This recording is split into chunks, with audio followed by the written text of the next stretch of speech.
Okay, I have it 6 o'clock, so we'll go ahead and get started. If I can ask for a roll call of the commissioners, please. Pat Dorr, Here. Dion Jones, Here. Kimberly Remack, Present. Jim Shumpert, Here. Diane Singer, Here. Donnie Singh, Here. Steve Stratton. Okay, the first order of business is, I have been informed that this meeting is live streamed tonight, so it's the first time the city has ever done that, so I just let everybody know that, and please speak into your microphone so everyone can hear you. You received in your packet the minutes of the July 11th, 2023 meeting. Are there any corrections or additions that need to be made to the minutes? If not, is there a motion to approve the minutes? I make a motion that we approve the minutes. Okay, we've got a motion by Ms. Remack to approve the minutes. Do we have a second? I second. All right, we have a second by Ms. Singer. All those in favor, say aye. Aye. Aye. Any opposed? And then the motion carries and the minutes have been approved. Before we get to the old business, I'd just like to welcome and thank everyone here tonight. It's a larger crowd than normal that we normally have here, so it's good to have you here. We just ask that you remain silent during the presentation of each application. And there will be a public hearing towards the end of the presentation where you can come forward and make any comments at that time. So please remain silent during the presentation process. And I guess the first order of business is the old business. And we've got an application to amend the project text and associated development plan for Mitchell's Corner Plan Development, Area 1, to permit gas pumps as accessory use to allow a convenience store, submitted by Houston Engineering on behalf of 305 College, Inc., property owner. The subject property, which is on C4 Planned Commercial District, is located at the southwest corner of the intersection of College Road and Highway 305. We'll have our staff presentation. Thank you, sir. Mr. Chairman, Planning Commissioners, before you, as you did indicate, is a request to consider a project text amendment for about 4.2 acres piece of property at the southwest corner of the intersection of Highway 305 and College Road. This yellow line, as shown on this map, indicates the city limits. In other words, all the area to the southeast of this quadrant is all in the county. This is still in the county, outside of the city limits. The area to the north and all of the west is inside the Olive Branch corporate limits. The subject property in question is therefore inside the city. It was annexed into the city in the last annexation that became effective May 28, 2021. That is a subject property that is under consideration. To provide a context for this application, some background is necessary. This property, as you did indicate in reading the agenda item, is zoned C4, Planned Commercial District. This zoning, or the rezoning of the property, was approved by the county back in 2005, before the property was annexed into the city. When the county approved the rezoning of the property, it approved it together with a site layout plan, the preliminary plan, which is shown in front of you. The property is basically designated here as Area 1. This is entitled, in other words, by law, the applicant has a right to go in today and develop this property according to how the county approved it in 2005. That is how project text for planned developments work. Per that approval, as shown in front of you, the property owner can subdivide that property to create 2 lots. And on each of these lots, he can build any of the uses that are currently permitted in the project text. Per this planned development, this layout, preliminary plan layout, he can also have 2 driveways. Especially if he subdivides the property, then each lot is basically entitled to a driveway. He can have 1 driveway here, as it was designated by the county right here, and he can have another driveway here, as it was approved by the county in 2005. What a hazard that would be if he were to go this route. But that is what the county approved. He would also have by right the permission to develop these 2 lots, as I did indicate for any of the uses that are entitled. For example, he can have retail here and he can have a restaurant here. He can have a shopping center here, he can have a restaurant here, which will have a significant traffic impact in that area. These are the entitlements that the county granted this piece of property in 2005. When the city annexed it in 2021, those entitlements stay in place. Annexation does not change the entitlement of a property. Those entitlements stay in place. The county also required the provision per this plan of a 30-feet landscape buffer at the back. And in the text, it's basically the natural vegetation that you've got out there. There was no requirement for something like a composite fence, so to speak. You didn't have those requirements to separate this site from the adjoining single-family residential development. That is what was approved. Because it was a rezoning to change the property from agricultural residential to C4 plant development, the other provision or requirement was for the applicant to provide a list of permitted uses that can go on this particular piece of property.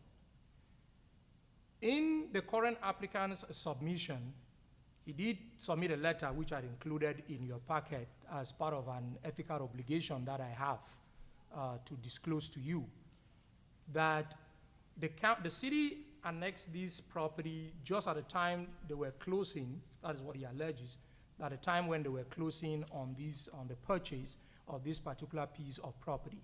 And I have gone back and done some research to verify the veracity of that claim, so to speak. I checked the deed. It was actually signed in June of 2021. And we annexed the property in May of 2021, which means that the sale was ongoing, as he alleges.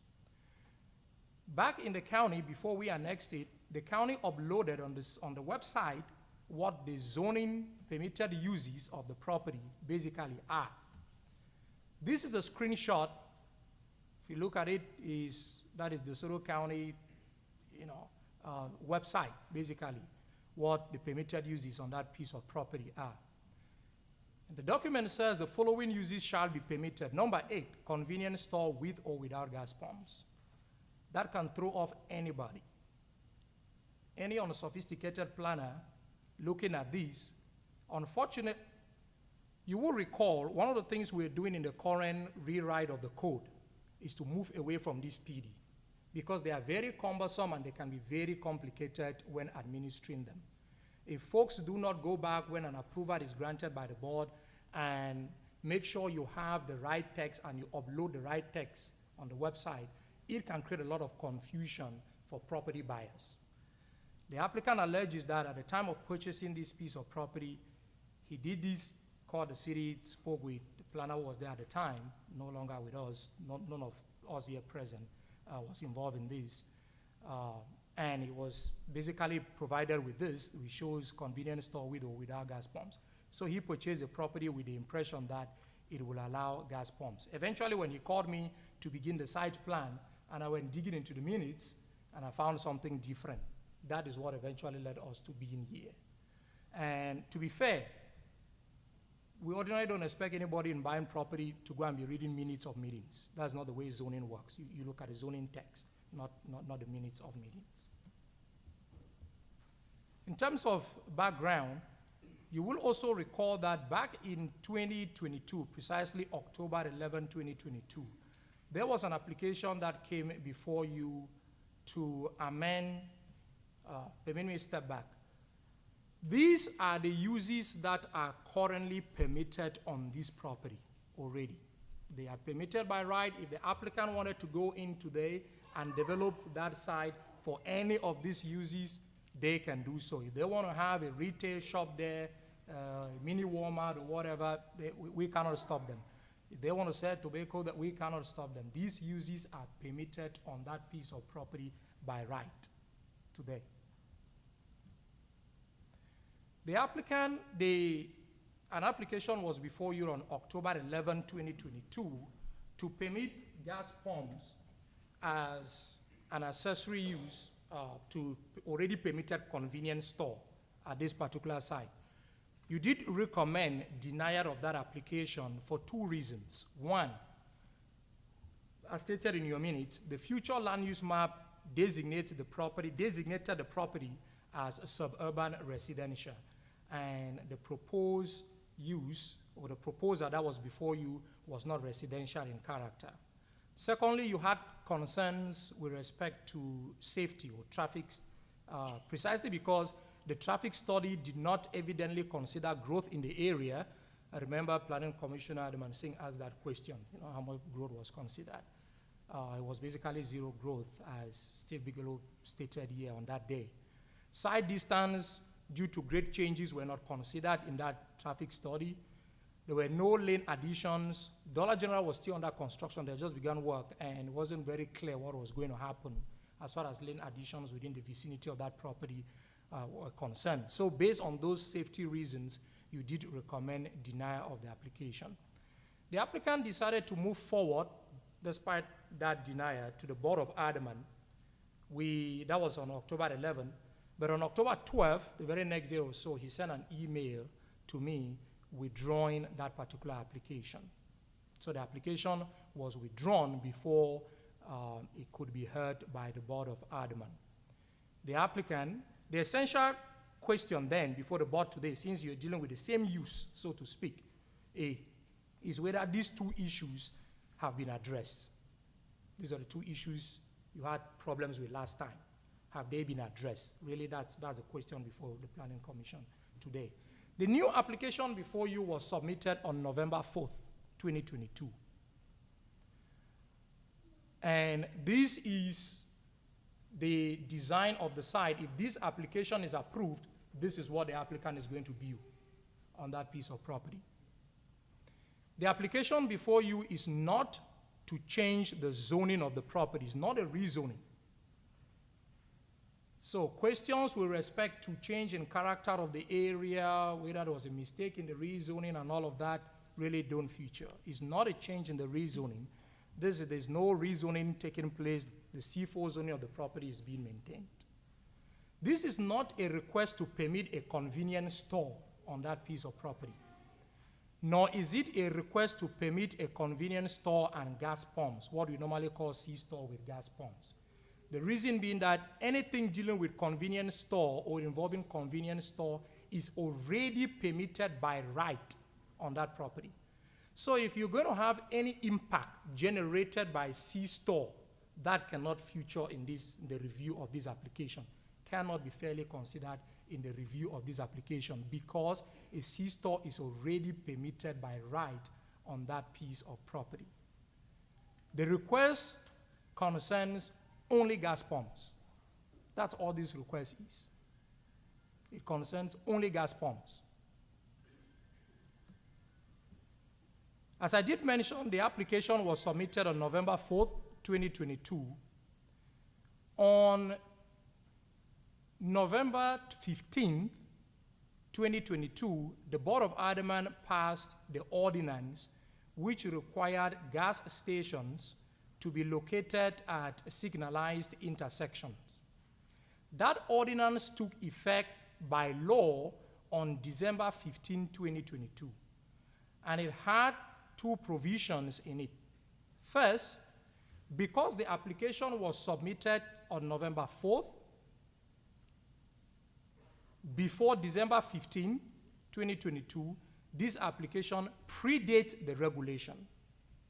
Secondly, those particular regulations specified that when it comes to plant developments like C4 development and PUDs, the signalized intersection regulation really does not strictly apply.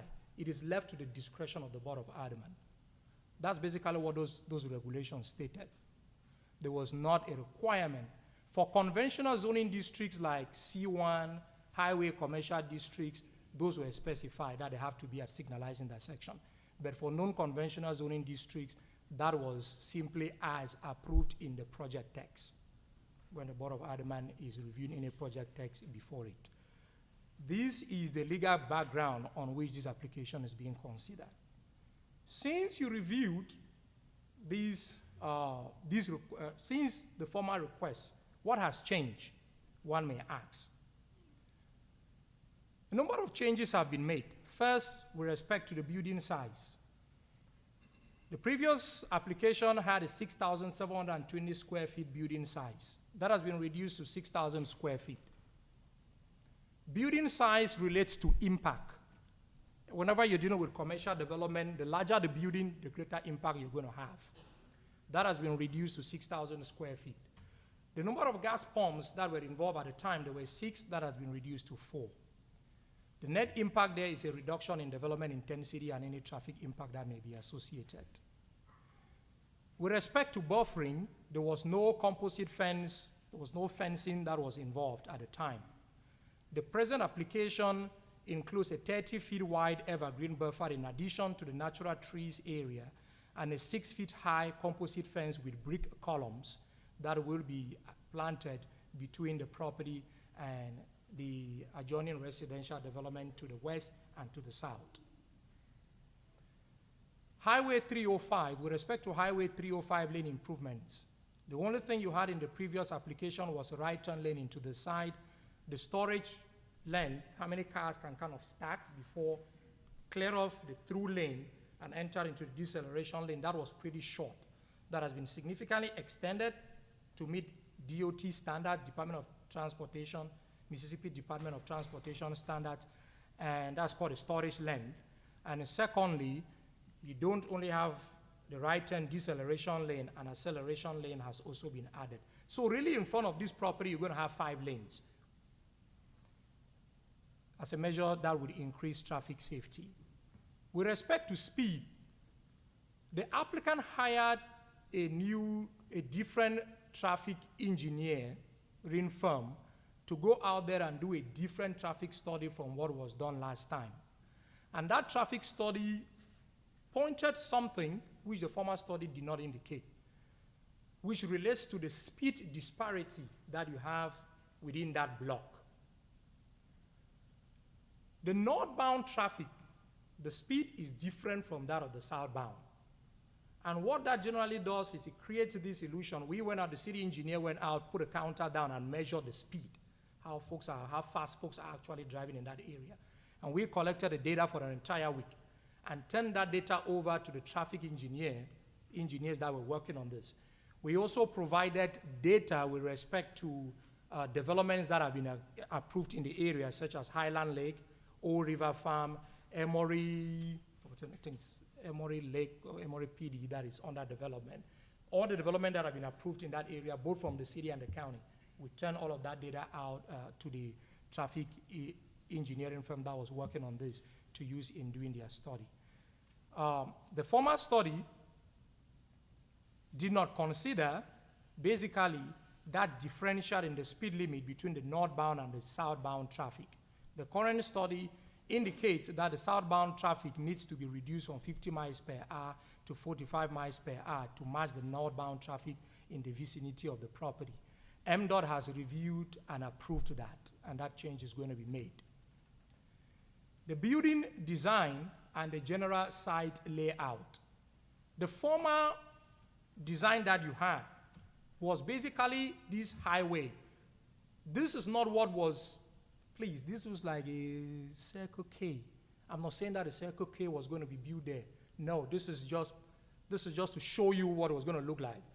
No developer coming before us reveals the name of, it is not required, of whatever is the clan or gas station, whether it's going to be Exxon or whatever, we never know. So this is how it was going to look like with all the lights, the traditional one that you normally have along the highway in the city. That's what you were going to have. The applicant has since then changed the design to basically kind of the house-based design approach. And I insisted in the review of this for the past 7 months or so that the canopy area should be cut down, because if you call this accessory to the C-store, to the convenience store, then it needs to be reduced in height, part of it to make sure that it doesn't turn into a filling station. Trucks will not be able to go under there to pump gas. So this will just be for ordinary cars if these were approved. Another change or consideration change, I should say, that was made in the traffic study. The previous study had a 0% growth factor. That was what Planning Commissioner Singh pointed out. The current study took into consideration growth in the city of Olive Branch, growth in Marshall County, growth in DeSoto County, basically what creates the traffic along Highway 305. And added all the data that we provided for the developments that have been approved in that area. It showed an annual percentage growth of 4.7%.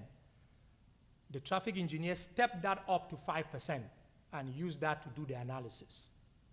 So you have something better than even the 4% that the growth currently provides. That therefore yields accurate and reliable traffic study findings. The next thing was the slope with respect to side distance. Because if you have a slope, then you cannot see far with respect to side distance. That was not considered in the former study. The current study takes into consideration the change in the grades in the area, slope or grade changes, and associated required stop distances. And I will throw more light on that in the course of this presentation. The former application did not include the realignment of College Road as a street. In the current application, the applicant is actually going to reconstruct and realign College Road from inside the area inside the city limits. That is about a $1.2 million project. This is a necessity to incentivize the eventual expansion and completion of Highway 305. A significant pushback that you get from the state when it comes to expansion of that road is that the adjoining streets are not state right-of-ways. They are the city's and the county's responsibility.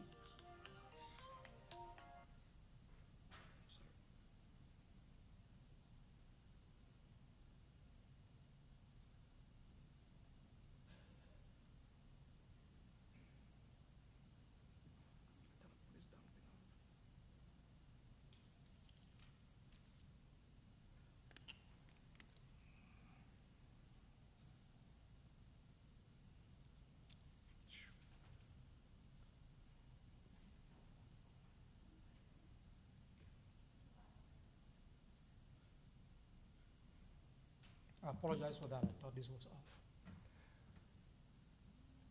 With respect to the separation distance from the Palm Islands to the residential property, that is always a key element when we're dealing with issues of health and whenever you have a gas station, whether in a residential area or a non-residential area. In the previous design, that was 117 feet separation from the nearest gas pump island to the closest residential property line. In the current design, that has been increased from 117 to 212 feet. With respect to signage, following what the county approved, basically what was permitted there could be a pylon monopole sign, single pole sign. That has been changed to an 8 feet high monument sign, basically this, with the brick columns, the stones, that is more fitting to the character of a residential area. Otherwise, what they are currently permitted to have there looks like this. Those are the changes that have been made. With respect to the analysis, as I did indicate, this is not a rezoning application. The zoning ordinance prescribes a number of criteria for the board to consider when it is reviewing an application for the amendment of a project text. Basically, have those boxes been checked, if I can put it that way? That's really what we look for. Have those boxes been checked? The first is consistency with the minimum development standards of the C4 zoning district. As I did indicate, when the county approved this, it was purely skeletal. You had a list of uses, and you had the preliminary plan that I showed you at the beginning of this presentation. He ended there. The rest was left to the developer to do whatever he wants to do, if I can put it that way, whenever they want to develop. What we currently have in the project text proposed before us does something which was not done in 2005. It allows this property to then come under the city's jurisdiction in a way that we can now apply city's design review ordinance in any development that can take place on that site. Our city design review ordinance provisions are stricter than whatever was approved inside that particular plan. For example, with respect to landscaping, we have far more regulations than whatever was permitted then. With respect to buffering, the county did not, apart from a 30-feet natural buffer that was put there, we can then enforce city regulations in terms of providing things like buffer fences or enlarging that particular buffer. With respect to lighting, the county had no particular regulations in there. Under the city's design review ordinance, light from a residential development cannot spill into the adjoining property. So when we are reviewing site plans, the applicant has to submit a photometric site plan, which shows that at the property line, you're going to have 0-foot candles. And then when it is built, if a resident complains that they have light spilling into their neighborhood, we send out code enforcement to measure the light intensity at the property line, and we have that reduced. That is what we did, for example, when we had Olive Branch auto sales right here on 78. Lights were spilling into the residential property, they had to have that change. In terms of architecture, the building facade, there was no restriction. The applicant can today put a metal building out there. You had no restrictions. This allows current regulation if this were to approve, this would come under city regulations and will be built as such with brick and stone as currently proposed. The maximum impervious surface ratio, no restrictions. This would allow it to be maximum 75%. As a matter of fact, per the design in front of you, the impervious surface ratio is about just 50 or 45%. So it's it meets city C4 standards and exceeds. Signage, parking, I already talked about signage. What the county allowed them to have and what we will be requiring them if these were approved. The second criteria is whether this application has been requested by the property owner, and yes, it has. In other words, these two boxes have been checked. The third element is supposed to be number 3, not number 1. The third element concerns public traffic safety. The board is supposed to look at that and be convinced that it's going to be safe. But it's not just an arbitrary assumption. It's not just perception. We have to base it on the studies and the facts as scientifically presented to us, or what the study shows. When this application came up, the city engineer did require that the traffic study be done. That's why they went back, had Singer Engineering to do the traffic study. I went to the chief of police. At the time when you review this, these improvements were not there. Since then, Dollar General, in the construction of Dollar General, what happened was, at that particular location, all you used to have in the past was 2 lanes, a lane heading north and a lane heading south. Since then, a middle turn lane has been added and restriped. This is basically where you have the driveway going to the property. This is the driveway that goes into Dollar General. So you've had lanes, turn lanes added at that particular property vicinity. Also, in order to be able to do that, the road had to be regraded at these edges to the north. That had to be graded in order to provide this additional lane area. The applicant will also be regrading this to add the lanes in this particular area. MDOT has required that be done. I went to the chief of police and I asked him to provide me any accident data, whether since these improvements were done, we have had accidents in that particular area. From the email that I received from the police department, there has been 0 accidents, none.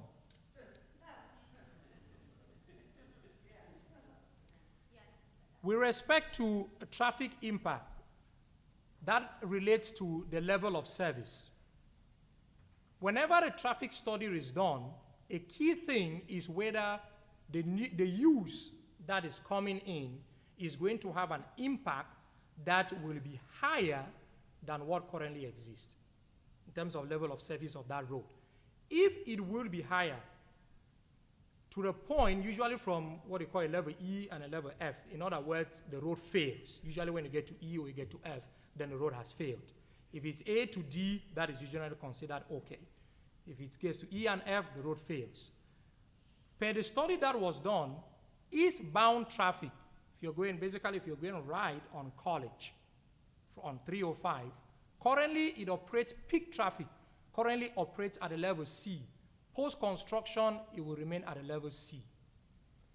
Westbound traffic, if you're going left at that intersection, currently it's at a level C. Post-construction, it will be at a level D.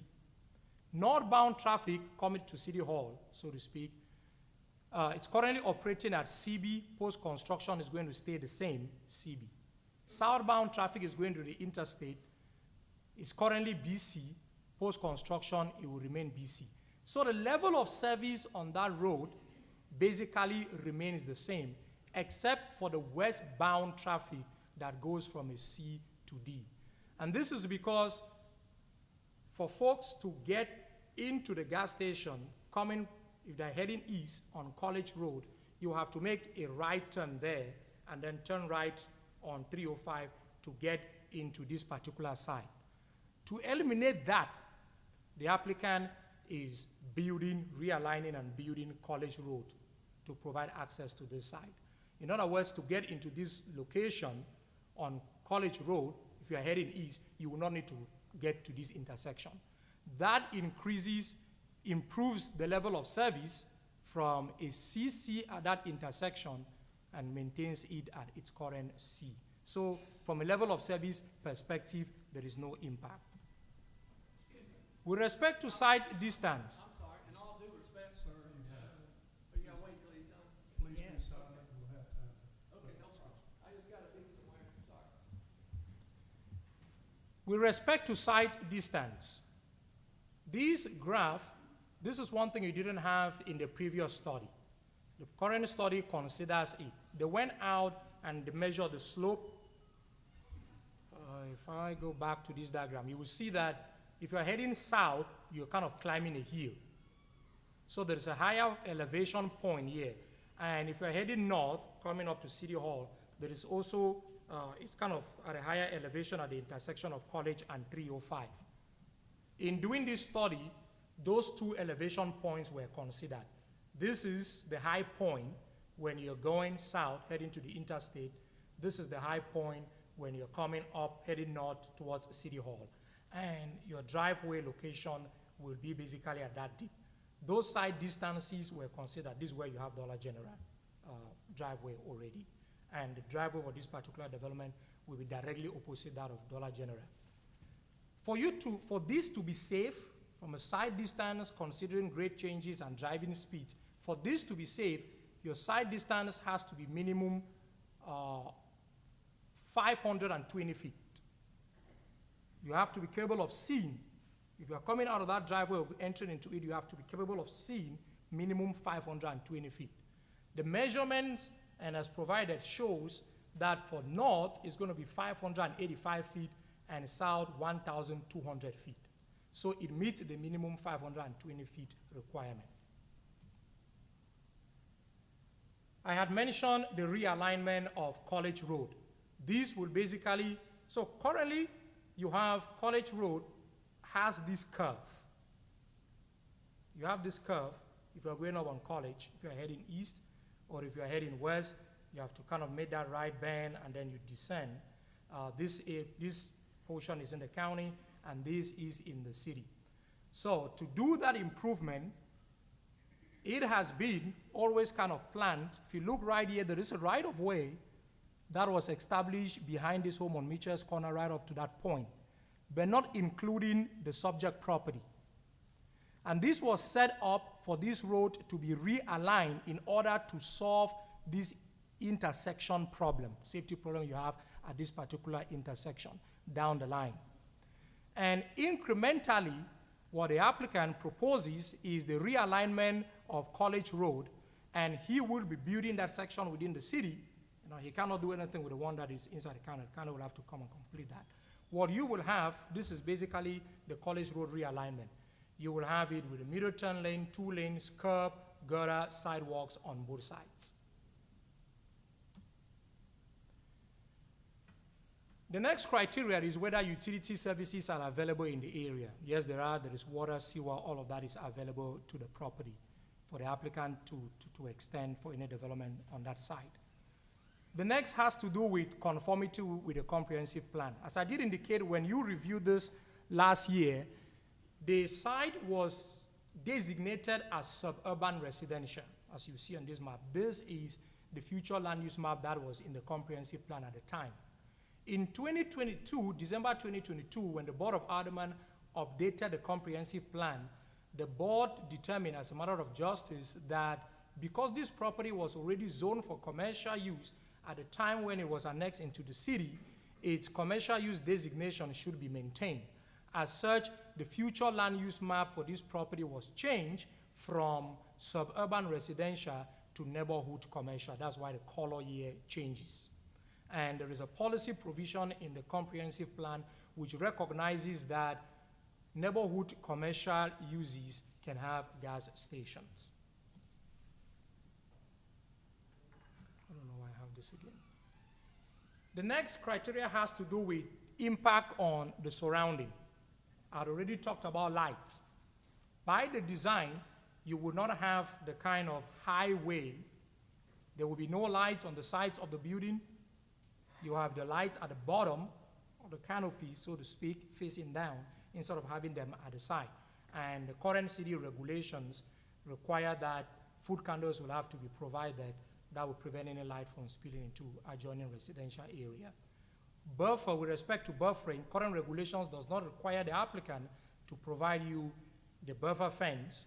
You would have a composite fence, currently proposed a 6 feet high composite fence with brick columns separating this development from the residential area, which is currently not required in the project text. The next has to do with fire. Some of these, I usually don't go into these details, but because of the concerns, issues that were raised last time when the Planning Commission was considering gas station issues, we went back and asked the fire department to look into their records and provide us, in the last 3 years, as far as their records could go, based on the system they are currently using. We looked at the gas stations that adjoin residential areas, any fires that have been caused by gas pumps. And from the data that we have, for all of them, there has been none. No fire reported to the fire department that has been caused by gas pumps. We looked at the health element. It is true, we should acknowledge that one of the elements that you have in gas is what we call a BTX compound. It's basically benzene, toluene, ethyl benzene, and xylene. It is some studies have found it to be a cancer-causing chemical. To prevent that, you need to have a certain minimum separation between where you have your gas pumps and any adjoining residential land use. That is often specified. If you want to enforce that, it has to be specified inside the city's zoning ordinance. Our current zoning ordinance does not have any minimum distance specifications. Various studies have it ranging between 65 feet to some 500 feet, depending on all kinds of different variables: wind speed, air density, time of the day that they are studied, all kinds of different variables.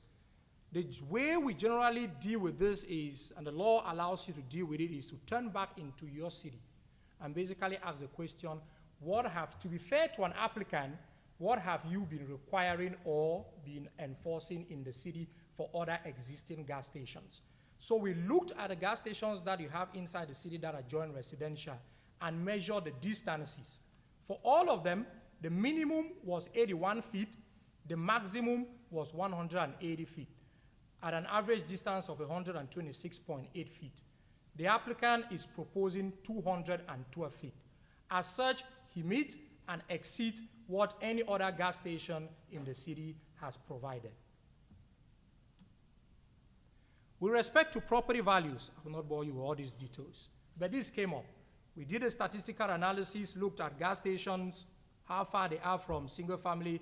Is it the case that the further you are in a residential area from a gas station, your property value goes up? If you are closer to a gas station, your property value goes down. We did all that with respect to the gas stations that are joint single family residential development, ran the numbers, it didn't show that there is any difference. The last element had to do with crime. FBI report, the current report that you have nationwide, indicates that the 10 highest, let me say, most prevalent areas that you have crime, that causes crime. The first on that list is a residence home. It's a house, single family house, an apartment. That is where you have the crime occurs in this country most. The second are highway, alleys, streets, and sidewalks. The third are parking garages. The fourth is a convenience store. The fifth is unknown, all kinds of other uses, so to speak. The sixth, hotel and motel. The seventh is gas station. What this really means is that when you have gas associated with a convenience store, that rather reduces crime instead of increasing crime. The reason for these various studies have shown is simple. Two main arguments. One, the lighting that the gas canopy also provides outside is a crime deterrent. And the second thing, which also occurs in residential areas, is that the gas pumps put folks outside of the building. You have eyes on the street. You have eyes outside, which is a crime deterrent. Based on these findings, considering in particular the context of what was approved by the county and what the applicant can currently do on this property, which will be far worse, staff recommends approval of the application to amend the project text to permit gas pumps as accessory use to already allowed convenience store, subject to the building setback being increased from 50 feet to 60 feet, from any residential property line. Currently in the text it shows 50 feet. All other ones in the city, there are some of them that are 30 feet. And all building facades facing College Road and Highway 305 should be recessed every 40 feet in conformity with the general character of houses in the area. For other commercial developments in the city, you have them being recessed at 60 feet. Here we're requiring that it be recessed at 40 feet. That concludes staff's presentation. Thank you. Thank you. Any questions of staff? No questions. Then we'll now open up the public hearing. And does the applicant wish to come forward and speak and represent the application?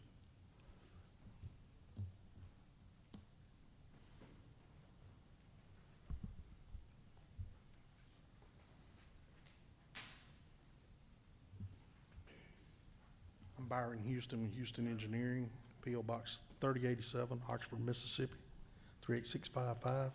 And this is Shane King.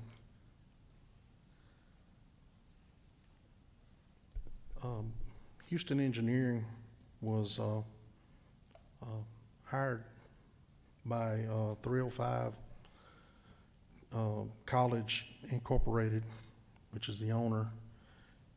Sam Deek is the actual owner of 305 College Inc., and he's actually a resident of Olive Branch.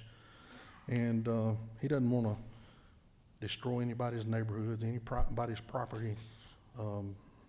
values and stuff like that. He's really investing in the community. In this new design that we have, we're trying to keep the structure residential, make it really look residential, where you really won't be able to discern, you know, you'd have to really do a double take to figure out if it is a gas station. The investment that will be required by our plan is significant. One of the items that we'll be taking care of through our MDOT permit is we'll have to repave the entire section of the highway from almost the intersection of 305 back south of the property to include the turn lane that we're adding, right-hand turn lane going southbound to access the property, and restripe. If you've been out there lately, you can see that the addition of the widening of the road and the turn lane that's in there, it kind of, it doesn't follow the lanes of the paved striping. But when we get through, you know, all of that'll be like new, and which is a significant investment. You're probably looking at $250,000 to complete all that work. Also, my client has proposed to build part of the road, 715 feet of the road specifically, to relocate the intersection of College Road and Highway 305 per the city's, you know, preliminary plans, long-range plans. This would be a significant impact for the city. With it, my client will wind up spending probably around $1.2 million to complete this, and it would be a 3-lane road, one lane, 2 lanes going opposite direction, a center turn lane, and then 2 bike lanes and sidewalks on both sides of the road. It'd be really nice. And this would be to the grade, coordinated with MDOT to match up with MDOT's intersection improvements that could come in the future. At the current time, MDOT's not all over this, but they have done a little looking at some of the work on 305. And I think the city is trying to push MDOT to make an investment on 305 to do the widening from the Bellhaven, at least past College Road. This right here would be a significant cost reduction for the city and for MDOT. And have you got the video?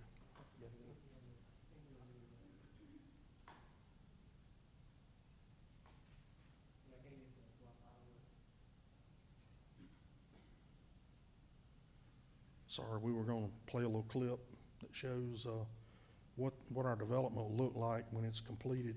There's some excerpts in your packet that show some views of what we're planning on doing. We plan on, of course, I mentioned before, having the station or the building, the store, to look really like a house. And we've got 30-foot landscape buffer in the back. The plan is to not remove any of the trees that are there, any of the large trees, but we're going to supplement with some evergreens and some different types of plantings back in the back along the property line to enhance the buffer and put in place a fence separating the property, the commercial property, from the residential, with masonry columns every 50 feet and a composite fence that really looks nice.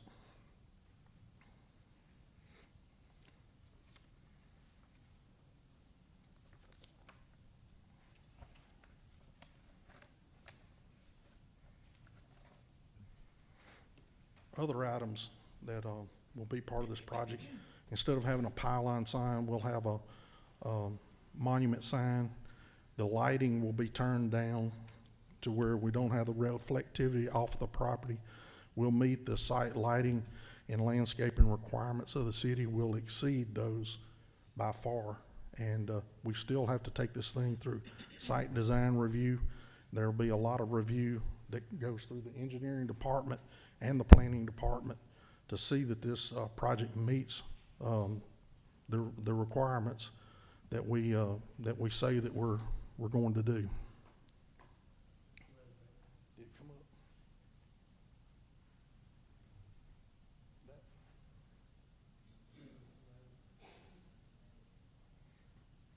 We had it working good before the meeting. We come up here and it's just not doing anything.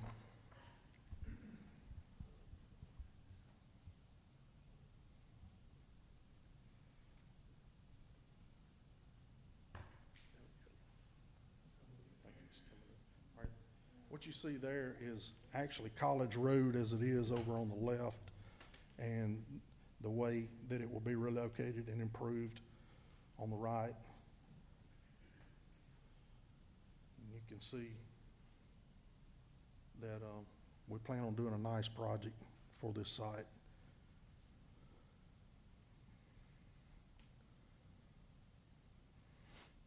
If there are any questions for the board, I'll be glad to answer them.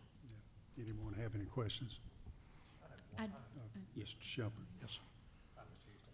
I have a question regarding the new roadway. Now, the client will build the new roadway in front of his property along College Road. Correct. And the county will be responsible for the east side of 305, is that right? Correct, until the relocation is completed. Okay.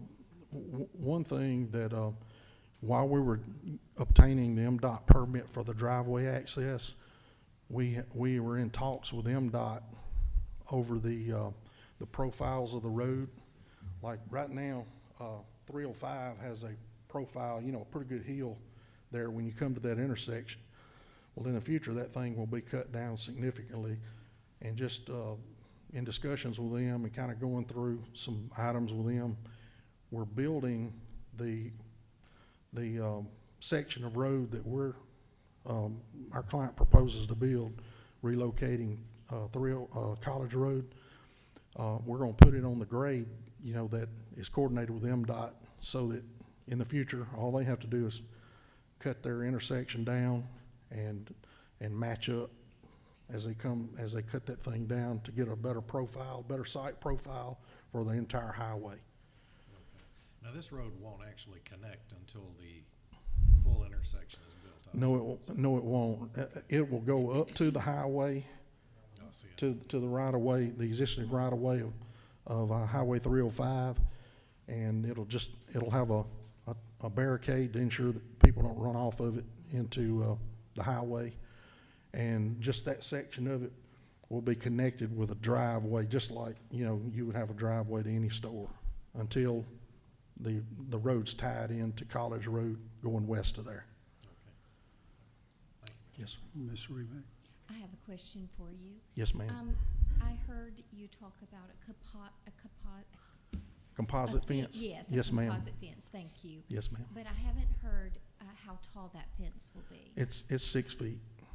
6 Would- feet. Would the applicant entertain an 8 feet? Yes, yes. Okay. I believe that would be acceptable. Any other questions? That's all, thank you. Okay? A couple questions I had were, the first thing was the location of the tanks. I didn't see any underground tanks on the renderings or the site Yeah, plans. we didn't show any of that. We just showed pretty much cosmetics. The tanks, the underground tanks would most likely be at one end of the islands, underground. And we have, one thing that I noticed in Mason's report, he didn't know whether we had checked, see if we could get the fuel truck in and out. I have run the vehicle tracker through it for WB67, and you can get, that's larger than that's actually longer than the fuel truck would be, and Yeah. so we won't have any problem with that. All right, another question I had with the tanks usually have vent pipes, right? Tanks usually have vent pipes that Correct. that get the air out of the tanks and stuff. Those usually are run through the canopy poles and come out the top of the canopy. Now, typically when canopies are flat, you can't really see them because the parapet is up there. Yeah. And they're kind of tucked back a little bit, but you got the pitched roof on the canopy. So how did you plan to Yeah, do that? there's also another way we can do that. A lot of times you have vent pipes that are run over into obscure places Gotcha. that are planted, you know, with types of landscaping to kind of Yeah. buffer that. Yeah. Back in the day, they used to have them sticking up right outside, Yeah. right next Yeah. to the tank. So, but Yeah, yeah, I've if you seen, could- I've seen many stores with them just stuck up anywhere, and it just, Yeah. it's an eyesore. Yeah, yeah. If you could incorporate in your landscape plan exactly where they would be placed, how far, because that, like a song was mentioning the distances Yeah. between the pumps for the BT, EX, whatever it was. I'm sure that's gonna play a big part in that as well. Yeah, we probably those could few- pipe that over to, I'm thinking we could probably pipe it over to the area just behind the, Yeah. the dumpster enclosure. Yeah, yeah. Another question I had was for the signage. Signage is yeah. going to be a monument sign. Okay, If you watch the video, or, well, if you see the picture that's up on the screen now, yeah, it'll be similar to that. okay. Is the applicant okay with no digital price signage? 'Cause No it's not digital No sign- digital price signage. 'Cause Should, it's not shown should on be. there right now. No digital sign, yeah, we're good with that. Okay. I believe that does it for me. I have one question for staff, and that comes to the, I know if a building is over a certain amount of square feet, we have to put a fire suppression system inside of it. And I know measuring that kind of gets different when we have like canopies that are attached to the building. Because I know in the past, like if a canopy is attached to the building, it kind of, you have to add the canopy square footage into the calculation for that as well. But would that be, because I know they're at 6,000, the canopy's probably easily gonna add another couple thousand. That's gonna take to like 7,000, 8,000 square feet for that calculation. Is it 10,000? Okay, gotcha. Would this fall under that, or would they have to sprinkle it? The building official will have to review that in the They'll have next to look step. at that. If Gotcha, the building code requires it, then they will have to sprinkle it. gotcha. And would the applicant be willing to shrink the building size down from 6,000 to 4,500 square feet? Are you willing to go down to 4,500? Yes. Okay, that answers all my questions. Thank you. Any other questions? If not, thank you all so much. Appreciate it. Thank you for your time. Okay, is there anyone else here wish to speak in favor of the application? And just remember, when you come forward to the podium, keep your comments to 3 minutes or less. Try not to repeat what has been stated and for the essence of time, and only one trip to the podium. Anyone want to speak in favor? Okay, anyone wish to speak against the application? If you'll please come forward one at a time. Once again, state your name and address. Try to limit your comments to 3 minutes, and try not to repeat as we go along, and only one trip to the podium.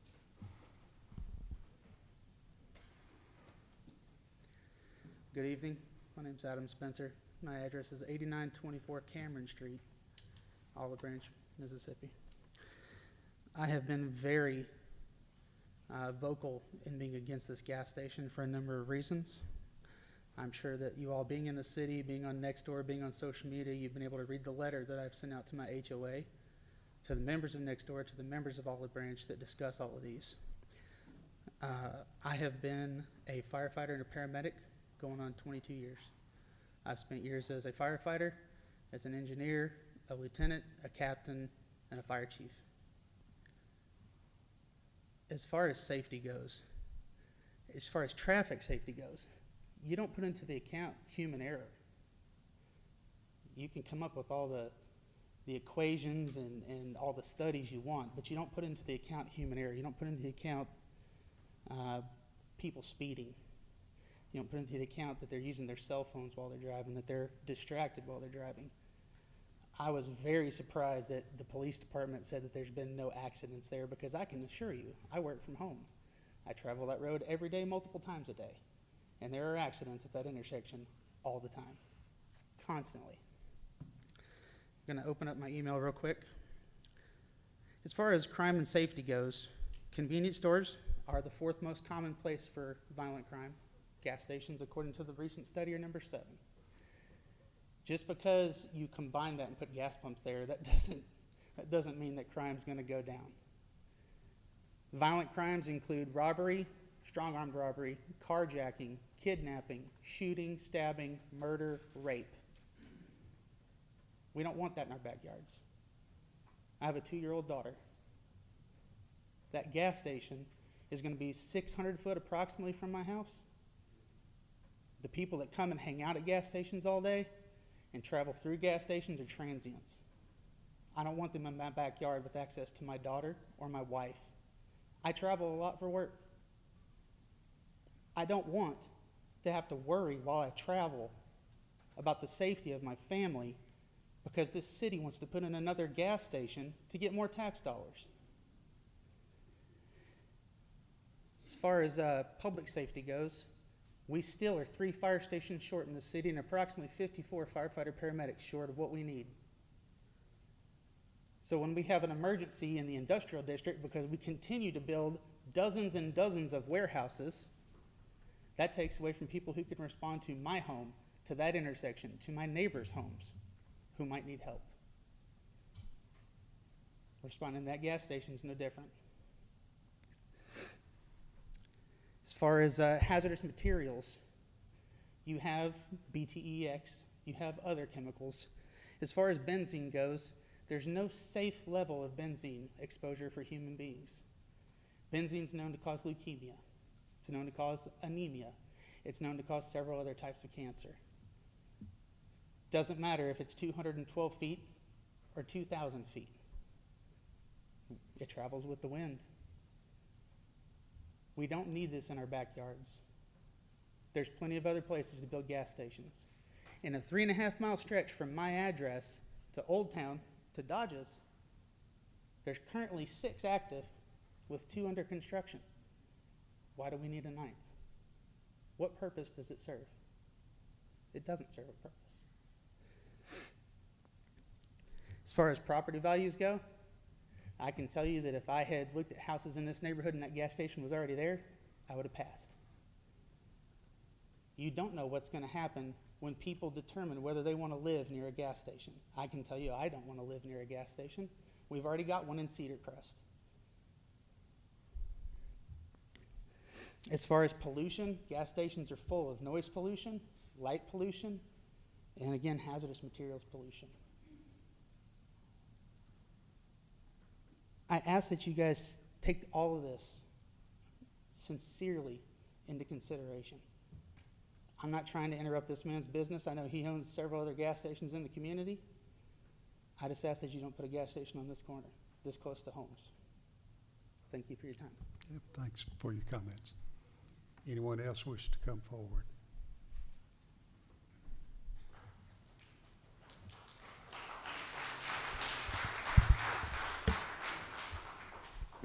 My name is Judy Swallow. I live at 8869 DeHart Road in Olive Branch. I have been at every one of these meetings along with a lot of other people here.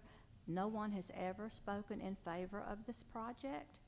It's a very pretty design he's got there, but something that would have been much more able to see what this gas station would do to those neighbors right behind it. If those houses were, the pictures were of the houses and the gas station. So you would know exactly how far that gas station would be from the people just behind them. I saw where the plot lines were for the lots, but the houses were not there. So you can't really get a good picture of how close that would be to those houses there. And in our neighborhood, Estates of Southern Trails and in the Mitchell Corners, the houses are selling $500,000 to almost $700,000. This cannot enhance the value of our properties there. On the picture also where it was showing going up the hill from Dollar General, away from College Road going south, and you're going up the hill. Where I live at Estates of Southern Trails, I will be sitting at my intersection to turn left, and there will be nothing coming. And before I know it, someone has topped that hill, and they're just about on me when I'm pulling out of my driveway. When I was coming here today, as I topped the hill at Bell Forest, the traffic, I was already encountering bumper-to-bumper traffic after I left my neighborhood. When I finally could get out, I had to wait for about 8 cars to get out. Then, when I topped the hill at Bell Ridge, the traffic was lined all the way up to 78. So, and it's not slow traffic, it's very fast traffic. With 269, we have so many more 18-wheelers that are on 305, and it's a very dangerous place there. Thank you. Thank you for your comments. Anyone else wish to come forward?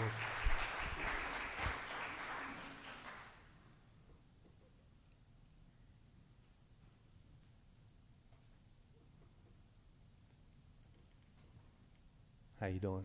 My name is Simi Jones. I stay at 3878 Mitchell Grove Road East. My house is directly behind where that gas station will be built.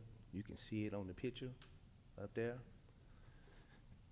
So by the sidewalk being at the Dollar General, it's been a lot of crime. Jumping over my fence, stealing things, since there's a sidewalk there. And I noticed there's gonna be a sidewalk at the gas station, right? So I think that was like number 2 or 3 as far as crime on that diagram that he showed, you know?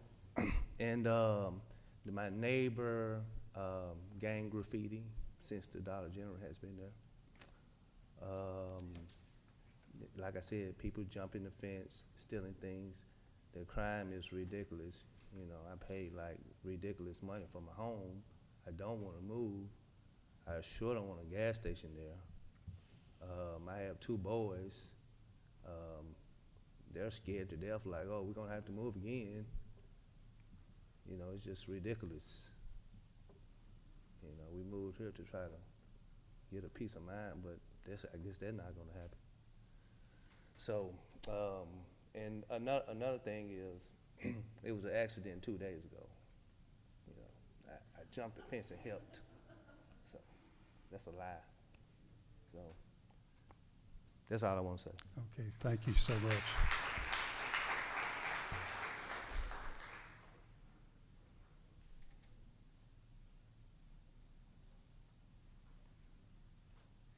Good evening. My name's Allison Farrington. I live at 3930 Mitchell Grove Road East. I think this is the second time I've been up in front of you petitioning against this gas station. I live 2 doors down from Simi, and I don't want a gas station in my backyard either. I bought the property because we were told that it was not zoned for gas pumps, that the property comes right behind us. There's a creek there. Nobody seems to take into consideration that there's a watershed there. And I just don't want the crime, the pollution, the smell, the light, the noise, whatever in my backyard while I'm trying to enjoy my little piece of olive branch.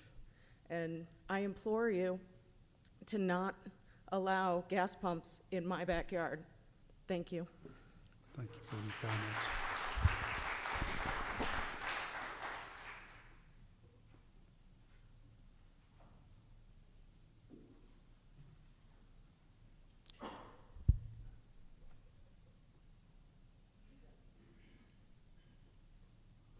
Good evening. My name is Dorothy Ruiz. I live at 8910 Cameron Street. And I have my own questions. I've got them written down because the gentleman who left, he had another meeting. I said I would ask or present his questions and information or concerns. First of all, what I've heard from the beginning is the gentleman saying that the developer has the right.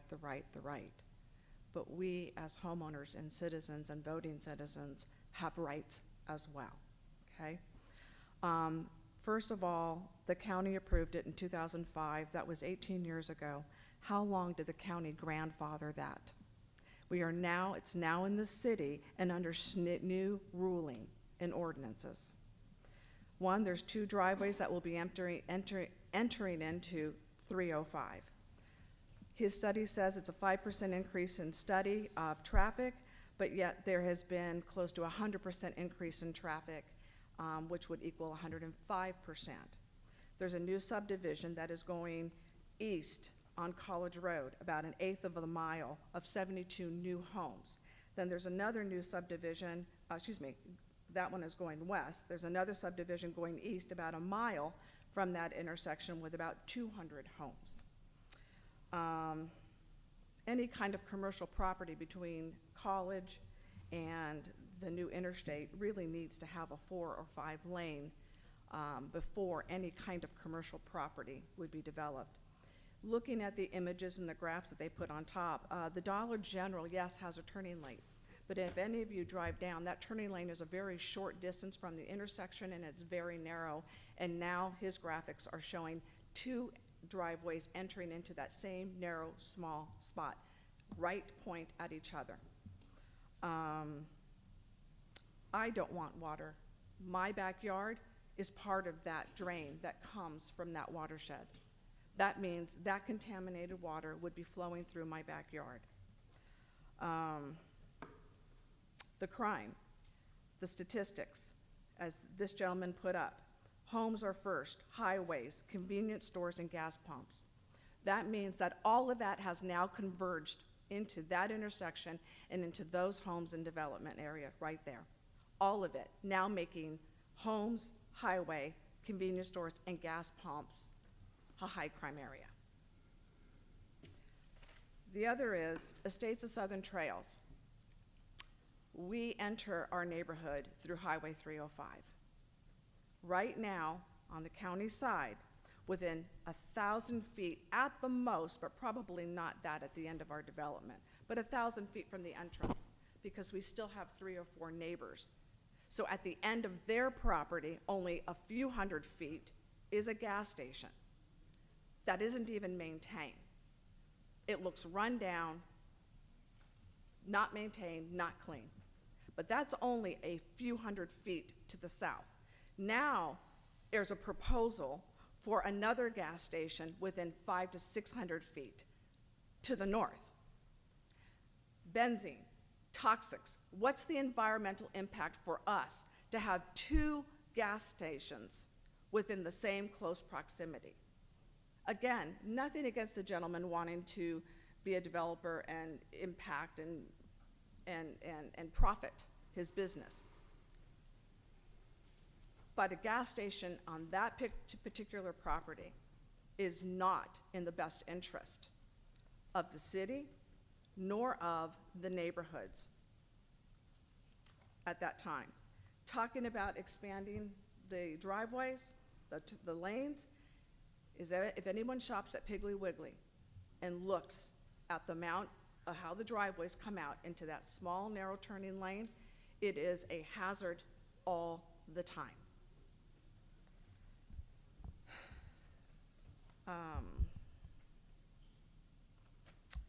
Well, that's all I've That's got to good. say. I Thank hope you you for can your take that comments. into consideration. Thank you.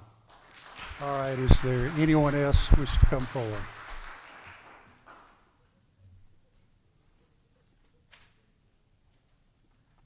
Pam Bean, 10160 Quail Road, Olive Branch.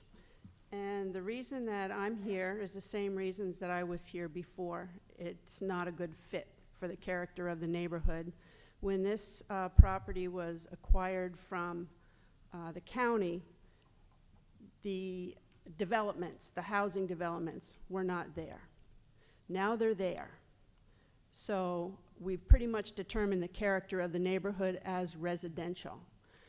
What has happened is, and I was here for the other meetings that said that a store was allowed, but absolutely no gas pumps. And there's a reason for that. You don't mix gas pumps with homes. It just is not a good fit. And at this point, with the development that's taken place and the impact on the roadways itself, a store doesn't even seem to be a good fit for that neighborhood.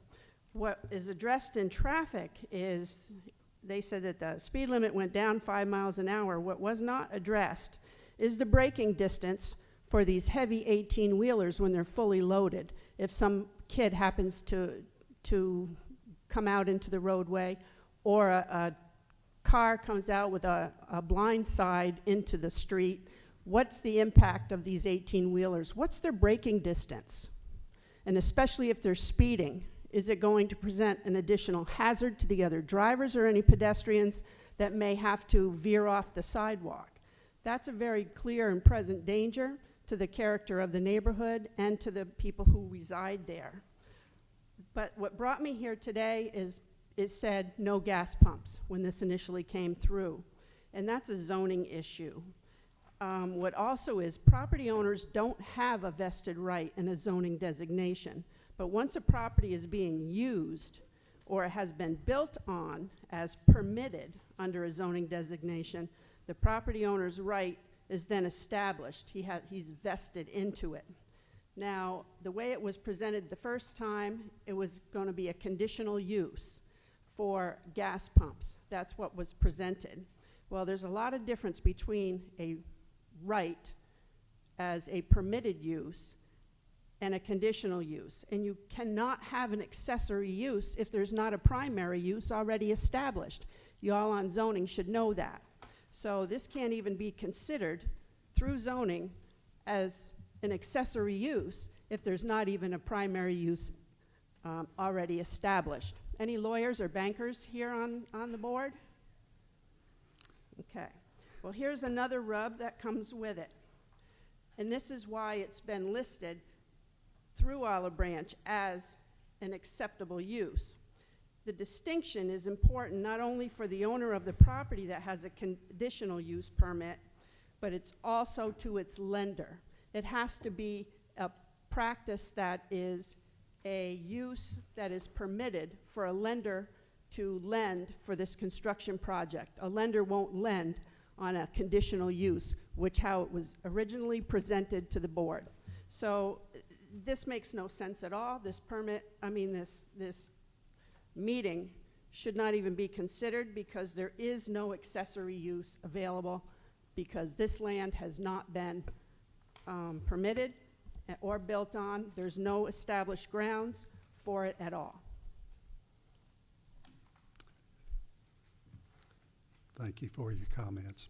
Thank you. I'm not done. Well, your time is up, ma'am. I'm sorry. The quality of life I'm and the sorry, right to ma'am. Your peaceful time is- enjoyment your of time is up. residential use You've is exceeded important your to Olive time. Branch people. If you will please, thank you so much.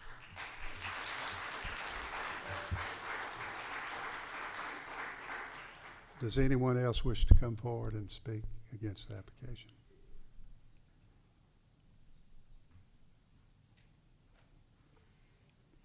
Good evening. My name's Brian Garchor. I live at 7900 Jones Cove, Olive Branch. And I live not too far from this corner. And I just wanted to say I'm here to voice my opposition to allowing this change to the existing zoning of the property. In my opinion, this property does not provide a benefit for our community. Here are a few facts for your consideration. There are currently, and this has been mentioned, but I want to reiterate it. There are currently 2 gas stations within 3/4 of a mile of that intersection. There's 2 more under construction within what would be a 1.25 miles of that. That's between the intersection heading north to 78. I do not see the justifiable rational need or benefit to the community from an additional gas station within 1 mile of the stations I mentioned. My concern is not only the obvious overbuilding of an unnecessary service, but the degradation of the property that follows when there are too many businesses vying for the same customers to sustain it. There are safety issues regardless of our enthusiastic planning committees directing or encouraging you to approve this. We can see with our own eyes what goes on there, and I don't appreciate being gaslit about it. But some other things to consider, there are quality of life issues that this brings up. There will be additional traffic, and because again, we can see it with our own eyes. Many, if not most of us, were drawn to this area for its quiet, low crime, serene, semi-rural attributes, a place where you can still look up and see the stars in the night sky. Some of us put a lifetime of hard work into purchasing a home in this beautiful area. Many of us decided that this is where we want to raise our families or live out the rest of our days. Some of us have roots going back generations and decided to stay here for the attributes I mentioned, away from its noise, traffic, and light pollution of big cities or places like Goodman Road or north towards Memphis. Citizens bought their homes here with the reasonable expectation that we will not have a gas station in our backyards or up at the corner. It wasn't zoned for that, and we ask that you keep it that way.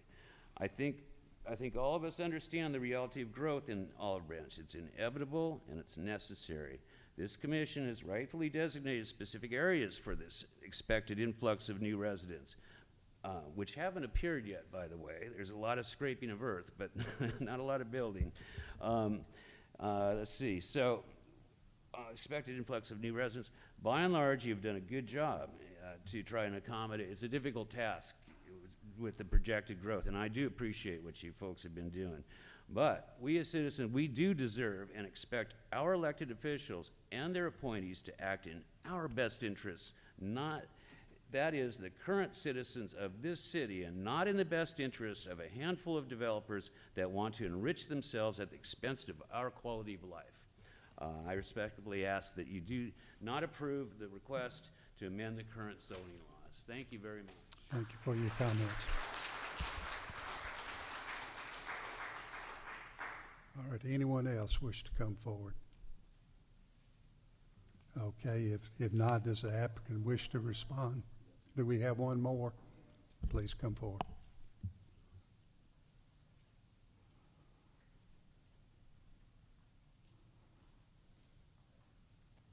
Good evening. My name is Megan Oyer. I'm 3930 Mitchell Grove Road East. I just want to bring up a couple of things. First of all, we've been down this road before, and we were very clearly told that this C4 was permitted without gas pumps exclusively. That makes a really big difference to us. We understand it's a C4. We understand commercial property can go there. We're asking for no gas pumps. They're already, as we said, they're already a gas station straight down College Road. We've been aware that 2 now gas stations in our backyard has significant environmental impacts. The creek that runs through there was mentioned. That's a concern. We talked about the traffic study, and they said that there was no significant increase in the traffic. So if there's no significant increase in traffic, why do we need an additional gas station in that area? I'm also concerned about the College Road coming to an end. That's a whole lot of construction and a whole lot of confusion in a very confusing intersection already. So I just want to make sure that, you know, this is now being recorded and live streamed, and everybody's made aware that we're strongly against the gas pumps. It's not the gas station, it's not the business, it's the pumps that we're very concerned about. Thank you.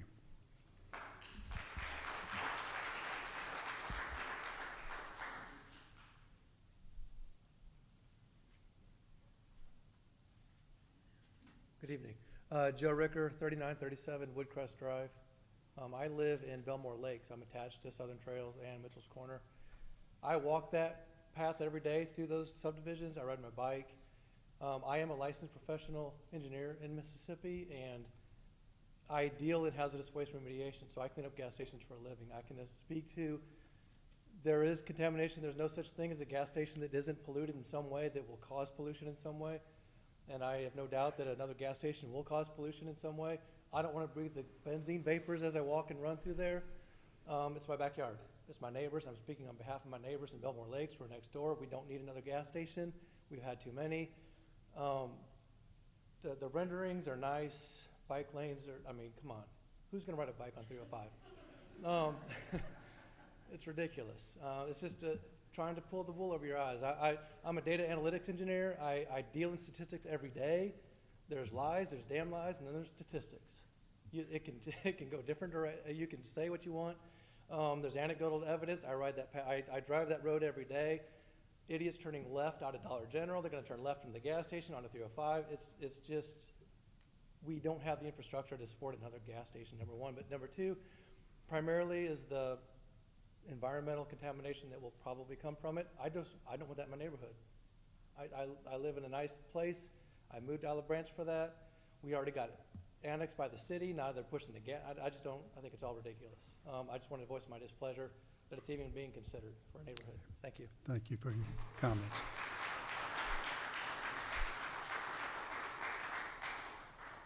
I don't see anyone else coming forward, so I assume that concludes the people speaking against the application. I do wish to give the applicant, if he wishes to come and respond, and please limit your time to 3 minutes because we're running over.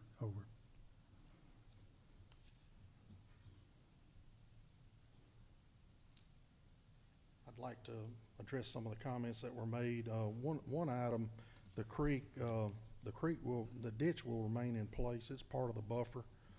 And as far as safety, as far as the environmental, we will be meeting all requirements of the Mississippi Department of Environmental Quality. All permitting will have to be completed in compliance with them, along with inspections and reporting to the Department of Environmental Quality for fuel stations. We'll be meeting all the requirements of the City of Olive Branch, the state and the federal level of any environmental issues or anything like that. We've already been through MDOT, got a permit for the driveway access, and it has been deemed safe. One other item I forgot to tell you guys, whenever the intersection is improved, the driveway on Highway 305 will be changed to a right-in, right-out only. There will be no left-hand turn going out of the store onto 305. It will be right now, but when the intersection's improved, that's one of the restrictions MDOT gave us. Whenever they do improve it, they want to turn that to a right-in, right-out only. Okay. Any questions? No questions, thank you. Okay, we will now close the public hearing, and this means that there shall be no more input from the applicant or the public in general, and whether by way of new information or response to any issues. So is there any more input from staff that they wish to say? Yes, I think some of the issues that were raised from the public have to do with safety on that road, and I think the city engineer, he's the one hired by the city to make determinations with respect to developments on these roads, whether they are safe or not. So I think Andy can throw some light on that.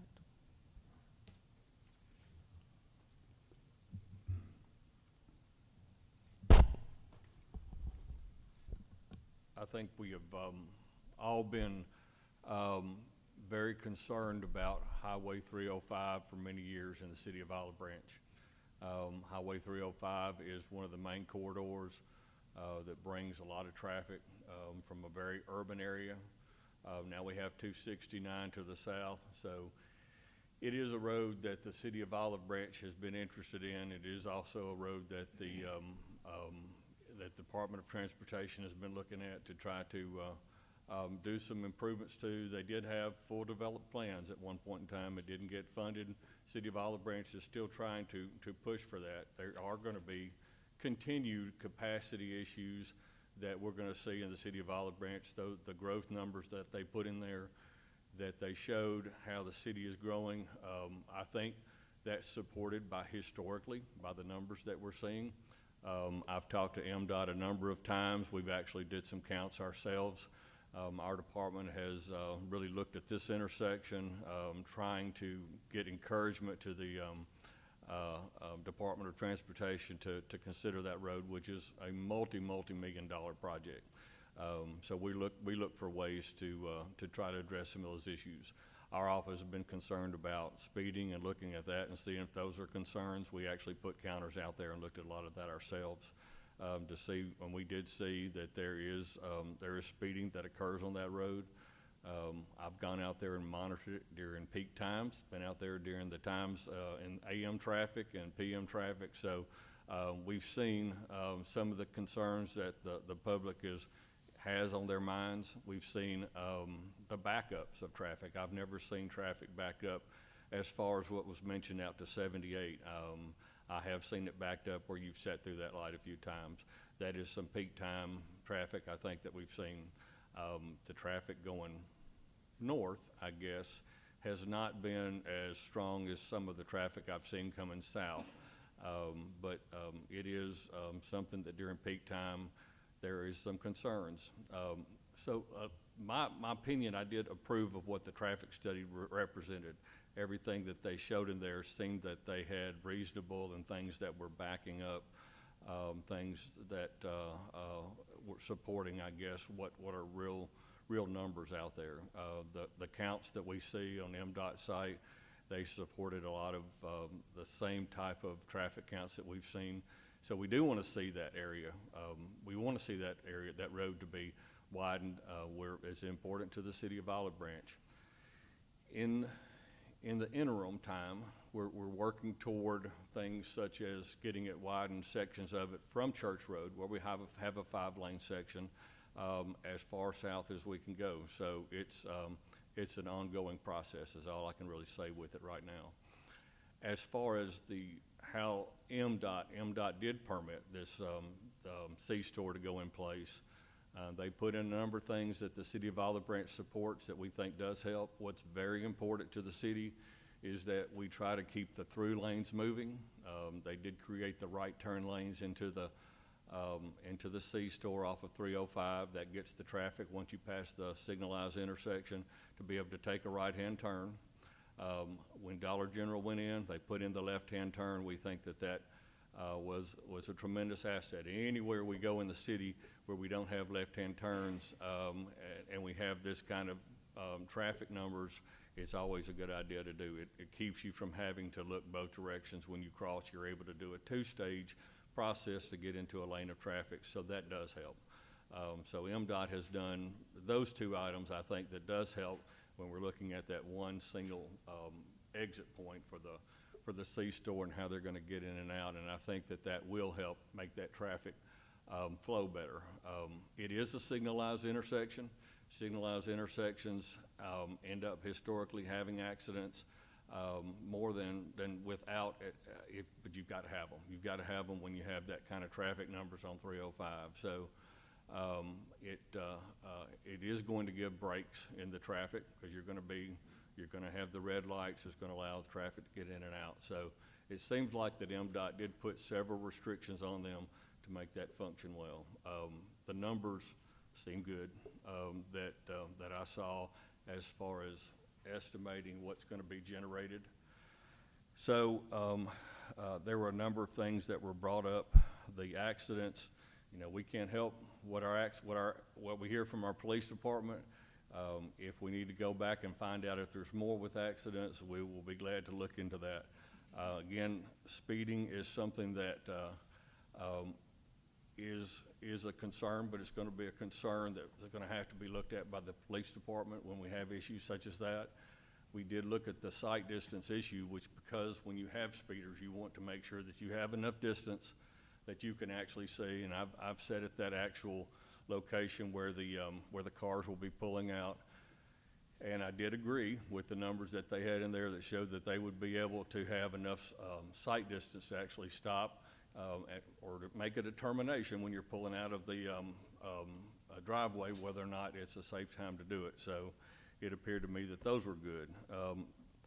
The bumper-to-bumper traffic on 78 peak time, we are seeing that. So the level of service that we saw in the report seemed reasonable. It seemed like we were having those types of numbers when we have peak traffic. It was a level of service C, a level of service D, I think, for one instance, but they do an overall that shows that was what was projected for that area, and that seemed like that was accurate. So we were supportive of it.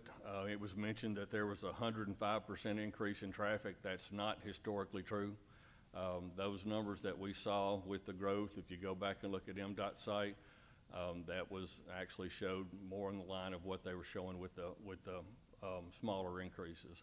I couldn't tell you what the percentages are, but that did seem like that the growth was in line with what the report showed with what we were actually seeing. And we actually did our own counts to kind of justify it and make sure that we were in agreement with it. Let's see, y'all had needs, had mentioned that somebody had mentioned that we needed 4 or 5 lanes before commercial comes. We are still working to try to get that improved. And I think hopefully we're gonna be successful to see that widening come, and I think that will help the capacity of the road. But if these improvements are made that are shown in the report, I think that will be beneficial as far as keeping the traffic moving through that area. The braking distance for 18-wheelers, it is a truck route that is allowed, so we are going to see commercial traffic on that road. But I think that the braking distance consideration is taken into account no matter what the type of vehicle is. So I think that there's enough adequate sight distance that would handle it either way. So I'll be glad to answer any other questions that y'all have, but that's just kind of what I gathered from the report, and I'll answer anything y'all got. Okay. Any questions? I had a question for Andy. I know, Andy, you mentioned the end-all improvements that we got to do at that intersection that MDOT has to do is really expensive. There's a lot of money that's going to go into that, right? Making it a 4-way stop and a signalized intersection and everything like that. That's a pretty expensive. That's a pretty big project, right? Do what now? The total project of that intersection, like realigning all the roads, putting in the intersections and everything like that. That's a really expensive project there, right? That MDOT's got to do. Are you asking if it's MDOT? No. I'm asking. It is an expensive project, right? It's a very costly project there, completing all of that. Oh, to get it widened out. Yeah, to get it widened out and put in the intersection and everything like that, right? Yes. And the holdup in doing that is MDOT they've been pushing the funding back. They said, well, we don't have the funding for it. We don't have the funding for it right now, right? That is true. So they'll come up to us and they'll talk to us about it. Again, they did have a completed set of plans at one time, and it got shelved years ago. Yeah. We would like to see that brought back to life, and for them to do, it would require more. They're gonna have to go back and do environmental studies. It is a process. Yeah, But definitely. it is something that we are continually in conversations with them about. Our mayor's had several discussions with MDOT about it, so. No, I know it's high on his priority list important to too. MDOT too, so I can tell you that they have that on a priority list, but it's not at a point where it's being funded now. So. Gotcha. If the developer does what he's saying he's going to do is spend that $700,000-800,000 million in infrastructure to widen that section of College Road, do you think that's going to help accelerate some of those funds in MDOT's eyes? Well, he basically, I think, now there may be some differences, but he basically took what was on the plan, which showed that kink in the curve on College Road would be taken out. It does bring that down and gets rid of those hills. If you pull right in there, you notice that it goes up in both directions. It would be a whole lot better to see that area where you can see in all directions as you pull up. But yes, I think it would have an effect in trying to get MDOT on board, that the city is trying to do some things to get this intersection improved, which we want to do. I don't know how far MDOT is willing to work with us if we pull out sections. You know, if we can't afford to do everything all the way down to 269, maybe we can do this section that maybe just goes to College or maybe goes down to Bethel. So we think this would be a step in the right direction for sure. Any other questions? Thank you, Andy. Any questions of staff? Oh. No questions? Yeah, I've got Okay, go ahead. question. Can staff outline the timeline of the purchase and the conversation that was detailed during the purchase of the property and the review at that time for what the buyer of the property understood the zoning was for that property? Yes, sir, I can throw some light on that. As I did indicate, the project text was approved by the county back in 2005. The standard way you do a PD, plan development, is, and this is standard practice that you have in the city and in the county, when the project text is approved, the GIS folks, planning department will provide that project text, the approved project text, final document. Because that project text is really the development law of that piece of property. That is provided to the GIS department, and the GIS department will upload it under that property on the website. In that way, just as you have the zoning districts for all other conventional zones available online, anybody wanting to look at that particular property can also see the development laws of that property online. The applicant alleges that prior to purchasing this piece of property, this was happening at a time when the city was about annexing the property from the county. So he reached out to the county, was told this permits a gas station. In June, before he closed, June of 2021, before the city annexed it May 2021, May 28, 2021.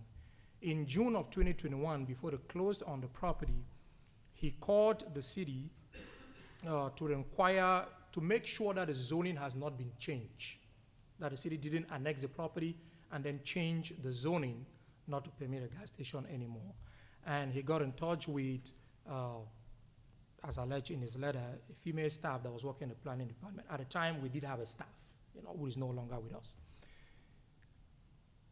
She did what I would have done, what anybody would do knowing standard procedure. You go on, if it's a PD, you know that the regulations are uploaded there on that property online, and you look at the zoning information on that property. So basically walked the applicant through that process, went online and clicked on it, got to that particular page, 6 of 10, which I showed you, which says convenience store with or without gas pumps are permitted on the property. So with that language, the applicant concluded, okay, the convenience store with or without gas pumps, so I can have it. So you can have it with gas pumps. So he printed that and proceeded to close on the property.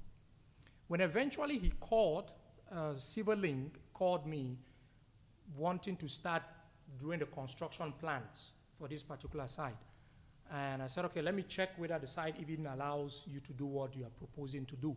I went through the same process. I did the same thing. Click online, went in, checked. And something kind of threw me off from what I saw. I saw the single page that had a list of permitted uses.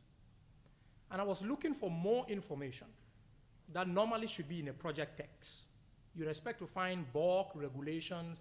You expect to find things like setbacks, landscaping, all of this.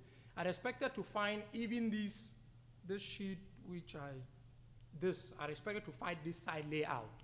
It wasn't there. Now, an associate planner looking at it without experience may not know, will not have those details.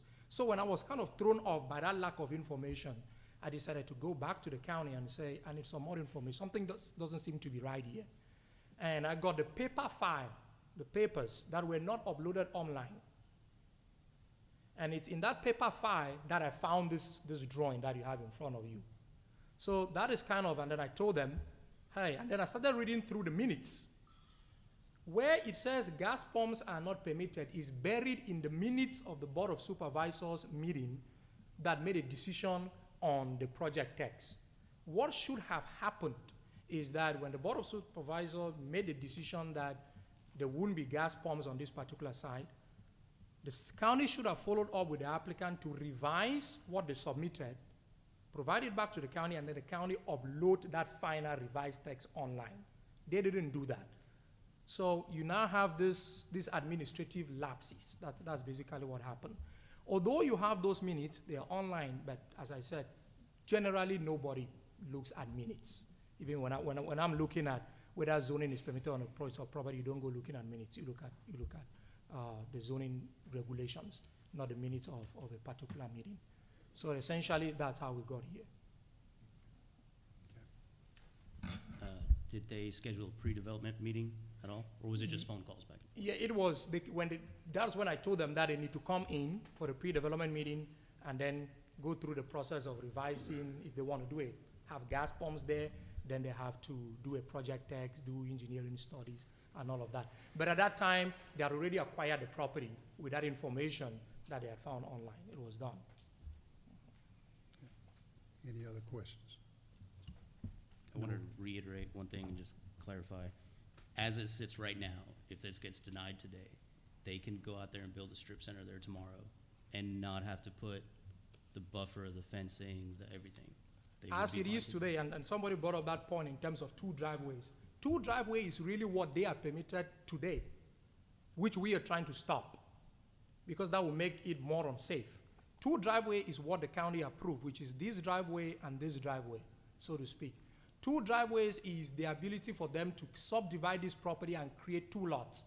Basically what that means is they can come in here today and put a shopping center, a strip mall. They can go on this other piece of property and put a restaurant and just compound the traffic at that particular area.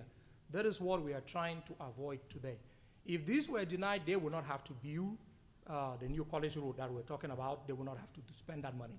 As a matter of fact, if the city were to go in tomorrow and do that extension, which extends beyond the limits of their property, it's not just going to be within the limits of their property. It's going to be further than that. If the city were to do that tomorrow, the city will have to go to them to buy the right of way to do that. So this is, when we looked at it, we really look at it in terms of context. What is already permitted on this property and what they can do will be worse. Will be far worse. We really don't have the regulations in place to restrict them, as if we approve this, then we can restrict the site. Because when they got it zoned in the county, they just didn't put any They regulations on it? they didn't get those details. Okay. They just didn't do it. And they could build a strip center and not need a conditional use permit for a vape shop, a liquor store, anything like that? any type of- They wouldn't need conditional They use wouldn't need permit. anything They like wouldn't need that. Okay. Any other questions? All right, I'll open it for any comments, discussions, or motions from the commissioners. Any more discussion that we wish to have?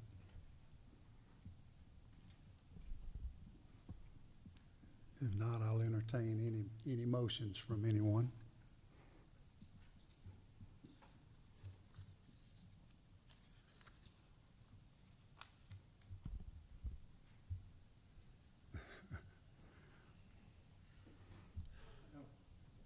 I make a motion to approve. Okay, make a motion to approve, subject to the staff conditions. Yes. Is that correct? Mr. If I could, I wanted to add to that motion. Okay. We have a motion to approve with the, I asked the applicant if they would take the store down to 4,500 square feet instead of the 6,000, making it smaller. Of the vent pipe locations, if we put those mandatory, they have to be about the same 200 feet away from the residences as they said the furthest. I think, what did you say, the furthest pump was 212 feet? 212 feet. So if we match that with the vent pipes, that they have to be placed 200 and 12 feet. we'll say 215, 3 feet, Okay. 215 feet away from residences, and add that no digital price signage on any of their signs, because that's. Oh, and Ms. Remax, 8-foot fence. 8-foot yeah. fence. Mr. Jones, do you agree to those conditions for your motion? You want to make a motion?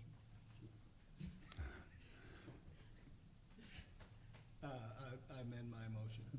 To agree with what was said there, and with the 8-foot fence, you had that. Now, do we have a second to that motion? I'll second it. All right, we have a second by Mr. Singh. All those in favor signify by saying aye. Aye. Any opposed?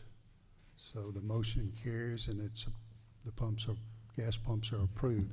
Now, this will be a recommendation that will be sent to a public hearing to the mayor and board of aldermen. I think they meet on September the 19th, 2023. So that will be our recommendation. I will ask for about a 5-minute recess before we get into the next section of the meeting. So if we can take a brief recess. Thank you.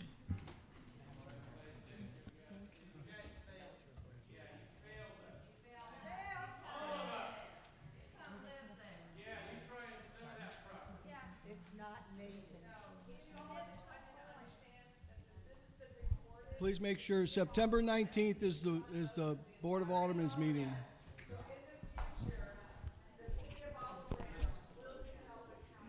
I'm sorry, September 9th.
request consideration of a preliminary development plan and the associated project text for the Robinson Crossing Commercial Center planned development. That this includes a variety of commercial land uses. This is going to include traditional retail, special purpose, commercial, services and financial, hospitality, etc. Apart from a certain intent to develop a gas station at Church and Pleasant Hill intersection, the development of the rest of the property is speculative at this time. Accessibility to the site will be through private drives. Sandage and Latham Drive street improvements will be necessary to complete. They'll support the commercial traffic, and right-of-way dedication to the city will be needed to enable Pleasant Hill redevelopment. Public utility lines such as water, sewer, and gas are available to the property. Preliminary and final platting will be required, and staff recommends conditional approval. Again, we're talking about, as you notice here on your screens, north of Marguerite Manor. That's going to be way west of where we were talking about, off of 305 along Church. And we get to the intersection of Pleasant Hill going north towards Wedgwood. There's a 92-acre parcel located to the south, or to the northeast. A little bit of history here. This property was initially entitled as a part of Marguerite Manor PUD in 2006. It was extracted and rezoned to C4 in 2019. The extraction and rezoning approval process granted the city of Olive Branch was subject to future zoning action where a preliminary development plan and project text for the property would have to be submitted and considered and approved by the Board of Aldermen prior to any actual development being permitted on the subject property. Again, as you notice in your figure there, we're north of Church Road along Pleasant Hill, and you can see in the middle, that is the area in which the mouse is moving, the C4 district south of Latham. That's the area in which we'll be talking about. So during this review to have the property rezoned, this map was presented. It does show the entire area here. We are specifically talking about Area 1. I think that it's important to show this map, and that's why I put it on the that's why I put it up here for, is this property is currently vacant. As noted, the subject property's entire perimeter maintains public road frontage. You've got Church to the south, Pleasant Hill to the west, Latham Drive to the north, and Sandage to the east. Existing and proposed land uses around the subject property includes Marguerite Manor, which is a residential and neighborhood commercial area to the south, and future mixed-use Robinson Crossing and the neighborhood at Bell Point PUD to the west. The vacant companion tract to the north is currently zoned AR, and to the east, commercial storage facility, utility, and waste disposal land. So as we talked about before, the application to amend the project text and development plan has to lay out what are the uses going to be. We've got areas 1 through 4. And area 1, as we will see, we can just flip back up here. Actually, we'll go down one here. Area 1 is going to be your gas station out parcel piece of property here. Again, that's at the corner of Pleasant Hill and Church. Area 2 is going to front along Church Road from Pleasant Hill Road to Sandage Road and to the intersection of Pleasant Hill and Latham. It's intended for commercial out parcels with uses such as restaurants, financial institutions, offices, retail, hotel, motels, auto sales, and services. Again, we're going to talk about Area 2 here, and that's going to be your commercial out parcel pieces of property. Area 3 is going to be situated in the central core, and Area 4 is going to be on the north. Area 3 is going to be something such as an extensive commercial use, large school, shopping center, or Area 4 is going to be in the proximity of the landfill, and the proposed uses are commercial such as retail shops, mobile home sales, low-intensity light industrial, and indoor contractor storage, can processing, aluminum recycling, and many warehouses as a conditional use. So those two pieces of property, again, we talked about the central core here in the middle, business intensive shopping center, and we talked about that along the north side, area 4, general commercial, low intensity, light industrial partials. So a little bit about phasing. So there is some phasing here we need to consider. Again, we've got different areas, and those areas come along with phasing. The phasing property, the phasing is, of the property is envisioned to be developed in 3 phases. Phases 1 through 3. Phases 1 includes the intended gas station at Church and Pleasant Hill. So this is one where you see the most activity right now. You see a building drawn out. You see in and out egresses and ingresses. You see actual parking spaces being put in. And then you move on to phase 2. Phase 2 is going to be your out parcels along Church Road and Latham Road. Then phase 3 is they're going to take the biggest part of the piece of property, which is the middle, and it's going to be your commercial intensive area. The preliminary subdivision plat would be required in the development of each phase to ensure the provision of sufficient subdivision infrastructure to service the potential lots. So we'll look through the analysis here, and then I do have some graphs as we work through our analysis on traffic flow and also what this will look like as we move ahead. So analysis states that the zoning ordinance provides the following 4 factors for evaluating proposed C4.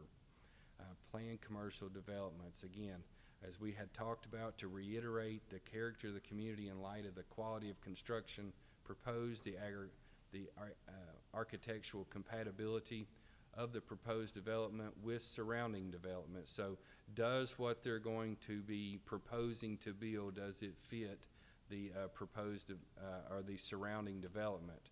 Number 2, traffic conditions. We had talked about traffic conditions with a previous presentation, and we'll get into that just a little bit with this presentation also. Public utilities, and then number 4, other such matters pertaining to public health, safety, and general welfare.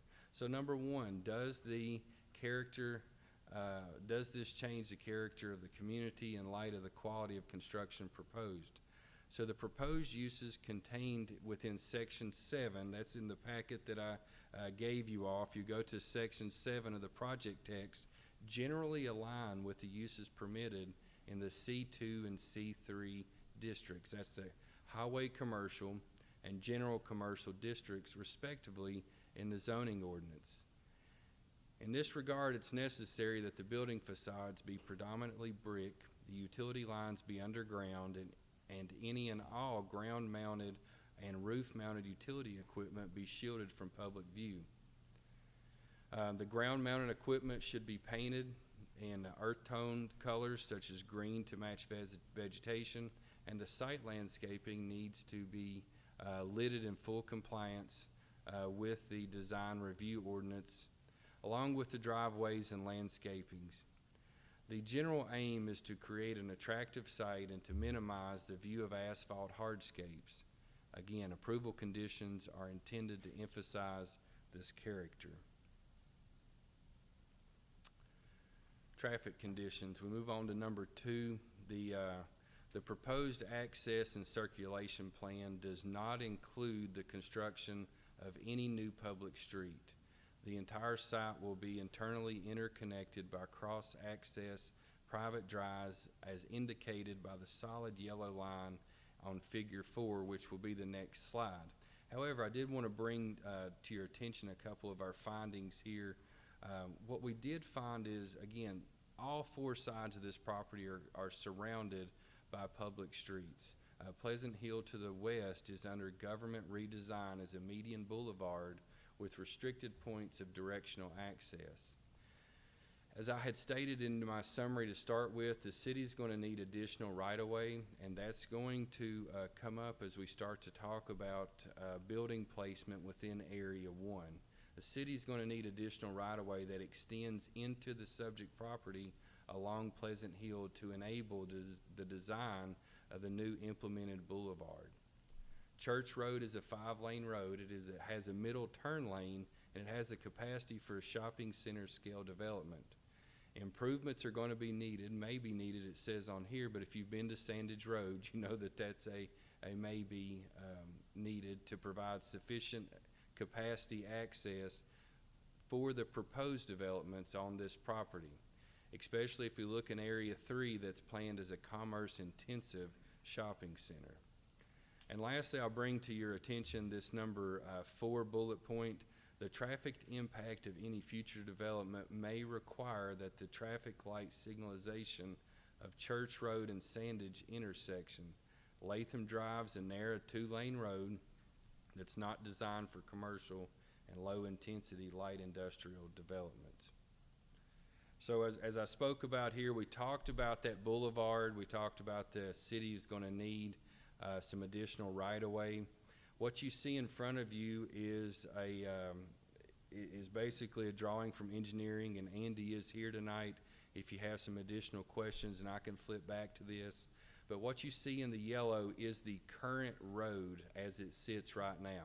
So if you were to go out there tonight and you were to take your way home, you're going to turn in the yellow. That's where your car is going to be driving. So in the future, as this is widened, that will need to be expanded. So Pleasant Hill to the west is under government redesign as a median boulevard with restricted points of directional access. As I stated, the city is going to need additional right-of-way that will extend into the subject property along Pleasant Hill to enable this design implementation. We talked about Church Road, and you can see a little bit here as we look north and south on our piece of paper here. I'm moving my mouse along Church Road. It's a 5-lane road with a middle turn lane, and then we do not have anything about Sandage, and we've talked about that. But let's look here at our next map as we move on around, and this takes us out at Latham Drive. So we're looking north on Pleasant Hill up to Latham Drive here, and if you notice where my mouse is at, about where this number 95 is where your yellow is bringing you out through, and we can see the new median boulevard implementation there already taking place, and this is where some further action is going to be needed as far as traffic studies. So we had talked about the circulation.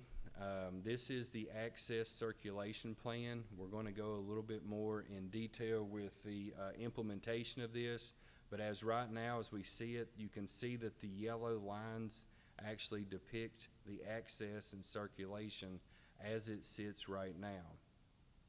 So as we start to develop, these are the actual developer access, access legend is located right here near the pointer, and you can start to see the major, and you can see the minor and the internal drive. So I just want to point out the colors. We've got orange for major, lavender or purple for minor, and yellow for internal drive aisle. So you can see those as they start to develop onto our public right-of-ways. And then we've got our access legend again over here to the right. These are your phase improvements. So phase 1, as we had already talked about, is in this corner here. It is the one with the most drawn to maybe what's going to happen idea here. And you can see the internal or the ingress and egress already located as a phase 1 improvement off of this intersection from Church and Pleasant Hill. So what will those roads actually look like? This plan that Mr. Steinbach put together was based on city ordinances. You can see that the landscaping, the bushes are placed 30 feet apart.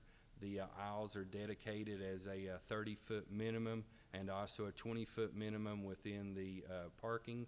And you can see the major ingress and egress drive lanes are located with 3 lanes to actually enter and exit the property. They went into talking a little bit about and laying out their idea for landscaping, screening, and open space. Again, within your packet, if you were to turn to Exhibit G, and this is it here, but you can look at it a little closer. You can see that those streetscapes along Latham and Sandage, which are smaller roads, those streetscapes ingress and egress will be 20 feet in width. Again, the Exhibit G lays out how big the shrubs will be. You're seeing a little bit about the parking spaces, how they're going to be located, and then where we're falling within that buffer off of Pleasant Hill and Church Road, respectively.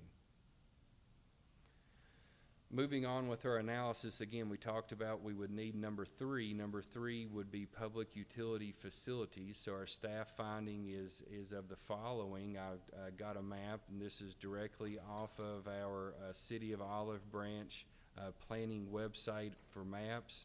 I located the water, sewer, and gas and laid them out here. As we had talked about during the summary, the property is bounded with access to water, has access to gas, and the sewer is running through the middle of the property. One thing we'll need to make sure of as we move through, that all utility lines shall be installed underground.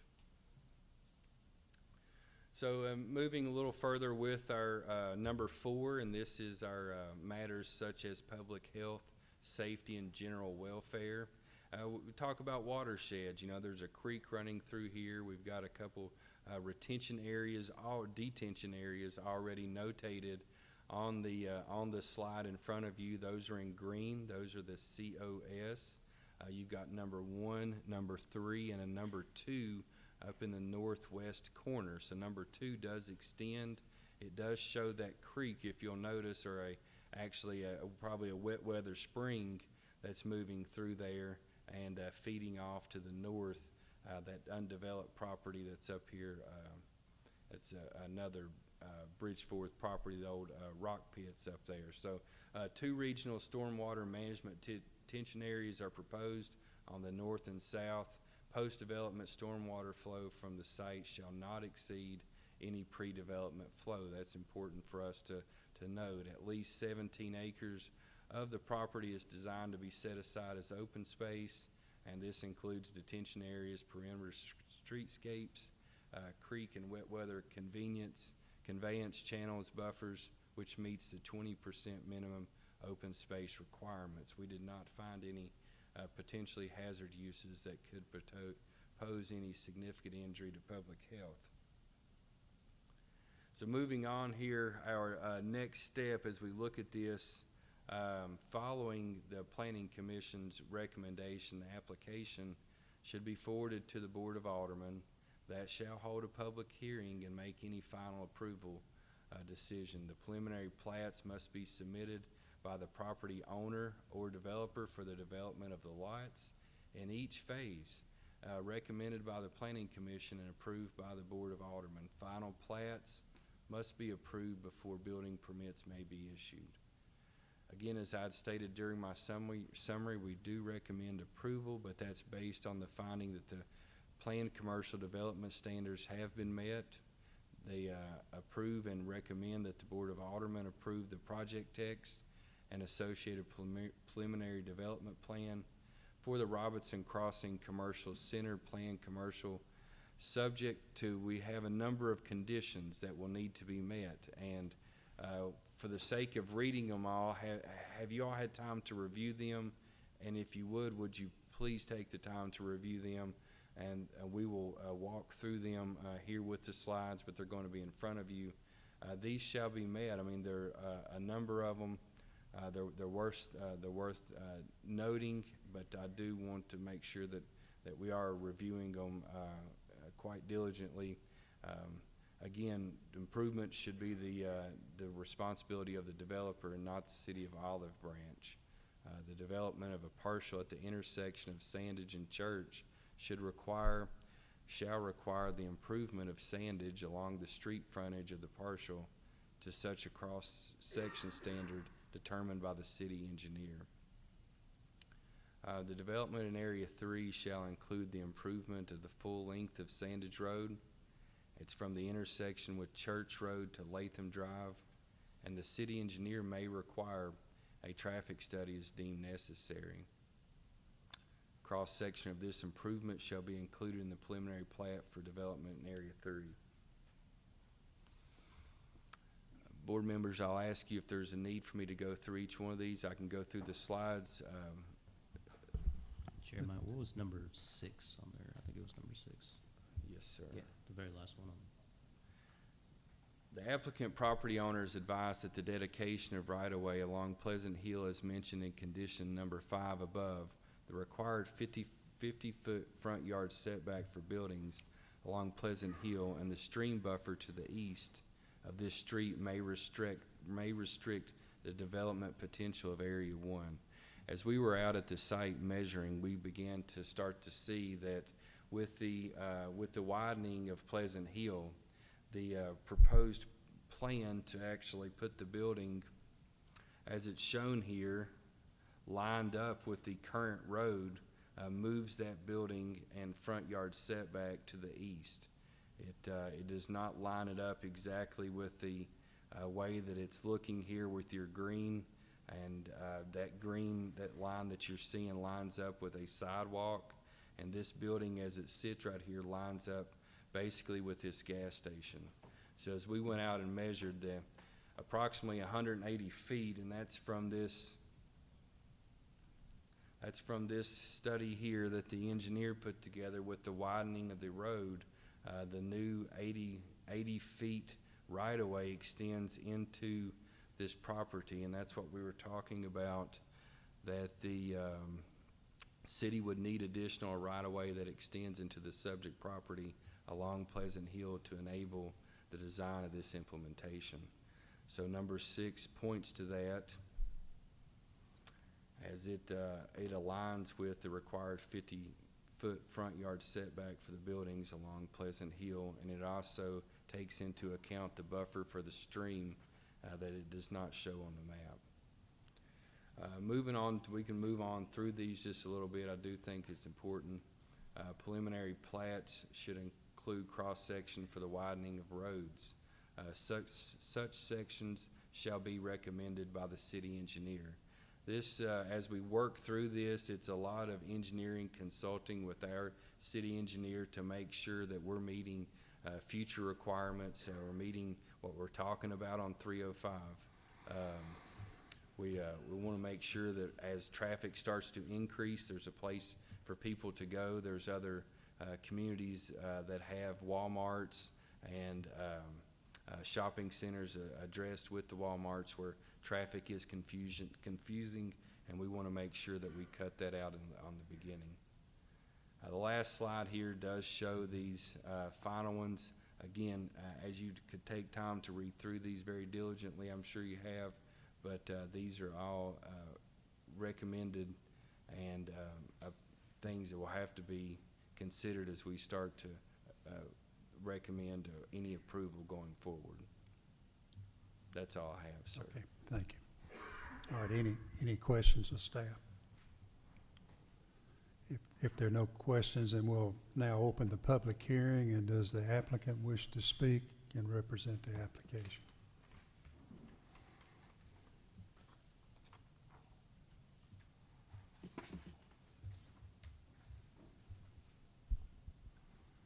Thank you, Jeremiah. Thank you, Planning Commission. Considerably more intimate in here. My name is Steve Steinbach. I'm representing the Bridgeforth family on this generationally owned piece of property. I'll spare you regurgitating the historical timeline of this property. It has been previously part of the Marguerite Manor. It was, in fact, extracted to permit the family to pursue commercial opportunities. He continues to pursue those commercial opportunities. It's late. I'm going to be brief. With regard to the conditions, I can assure you we have reviewed those very thoroughly. I think Jeremiah alluded to the fact that most of those are standard-based conditions addressing items to come in the future. This is a C4 zone property, which means the commercial flag is planted, if you will.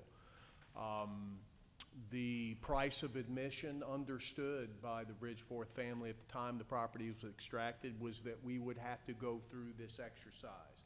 And this exercise consists of presenting to staff an overview of what may or may not happen with regard to this property. It's essentially a fabric, and as we saw with the previous application, I think the most salient items and issues of concern to the city, as well as the neighbors that reside near this, are the uses. The property clearly takes on a significant, iconic position in terms of the city's land use plan. It's been identified as a major commercial node. The Church Road corridor will continue to urbanize, and an emphasis placed on centralizing commercial development at these major intersections, I believe, as a professional planner, is warranted, so that you avoid some of the possible missteps on Goodman Road with regard to the stripped out commercial basis.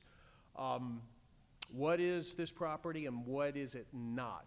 I guess succinctly I would tell you that this is a 92-acre property owned by the Bridgeforth family for generations. The family scon is here this evening. Barry Bridgeforth is in attendance. Again, it is Barry's attempt to secure the ability to develop at least the first phase of this property at the intersection. I shudder to mention the word gas station. I know that's been an ongoing emphasis for the city in terms of regulating those satisfactorily. I do also recognize that gas stations are the apex predator in terms of commercial land use development. Everybody's got to have an intersection. This particular location, though, has been well thought out, well planned in advance of the residential development that has occurred to the south.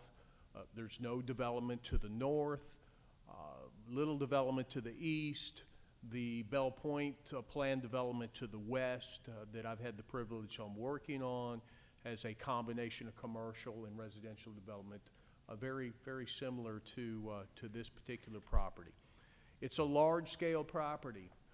The property itself, with regard to the planned development project text that's presented to you tonight, is not the Cascades. It is not the Oak Park plan development that I viewed in staff's office. Beautiful developments, a vision set forth. They're either selling you a bill of goods with all due respect, or there is a emphasis and a focus to develop the property in that manner. My experience suggests that those things can change over time. I'm not here to sell you a bill of goods. I'm here to present a fabric, a very generalized fabric with regard to how the property may in fact develop in the future. Will this property develop in the manner of a Silo Square or a Cascades or Oak? Very, very may well likely. It's certainly set up for that. It's a major activity zone with the residential development occurring on all four intersections, a lot of activity. But that's not the proposal tonight. The proposal tonight is to provide assurances to the Planning Commission, the City of Olive Branch, that the items that need to be addressed are going to be addressed at some point in the future prior to a development occurring. I was informed during the submittal of this project, the city had embarked on requiring preliminary site plans in advance of platting. In previous cases, we had a plan development that was approved, similar to the one you heard prior to mine, and then applicants would come in with final plats. There would not be the review stringency that I believe would be necessary in those instances to make sure you get it right prior to platting the property so the property can be conveyed and developed. So I want to be clear on what we're presenting here. It seems complex, but it really isn't that complicated. Very unique piece of property. Typically the commercial properties of this size I see in Olive Branch are your typical frontage, depth varies, residential behind them. You can find that all throughout the city. This is a very unique property. It's surrounded, as staff noted, on all four sides by public roadways. That presents an opportunity to dilute traffic in multiple directions, regardless of what the ultimate development that occurs on the property. You've got a landfill to the northeast. That is going to temper development desirability, I believe, to the property further to the north here. Latham Drive, Sandage, you've heard from staff, are substandard rural section drives. They're not regional roads, meaning they're not bringing in traffic from various parts of the city as Pleasant Hill or Church Road.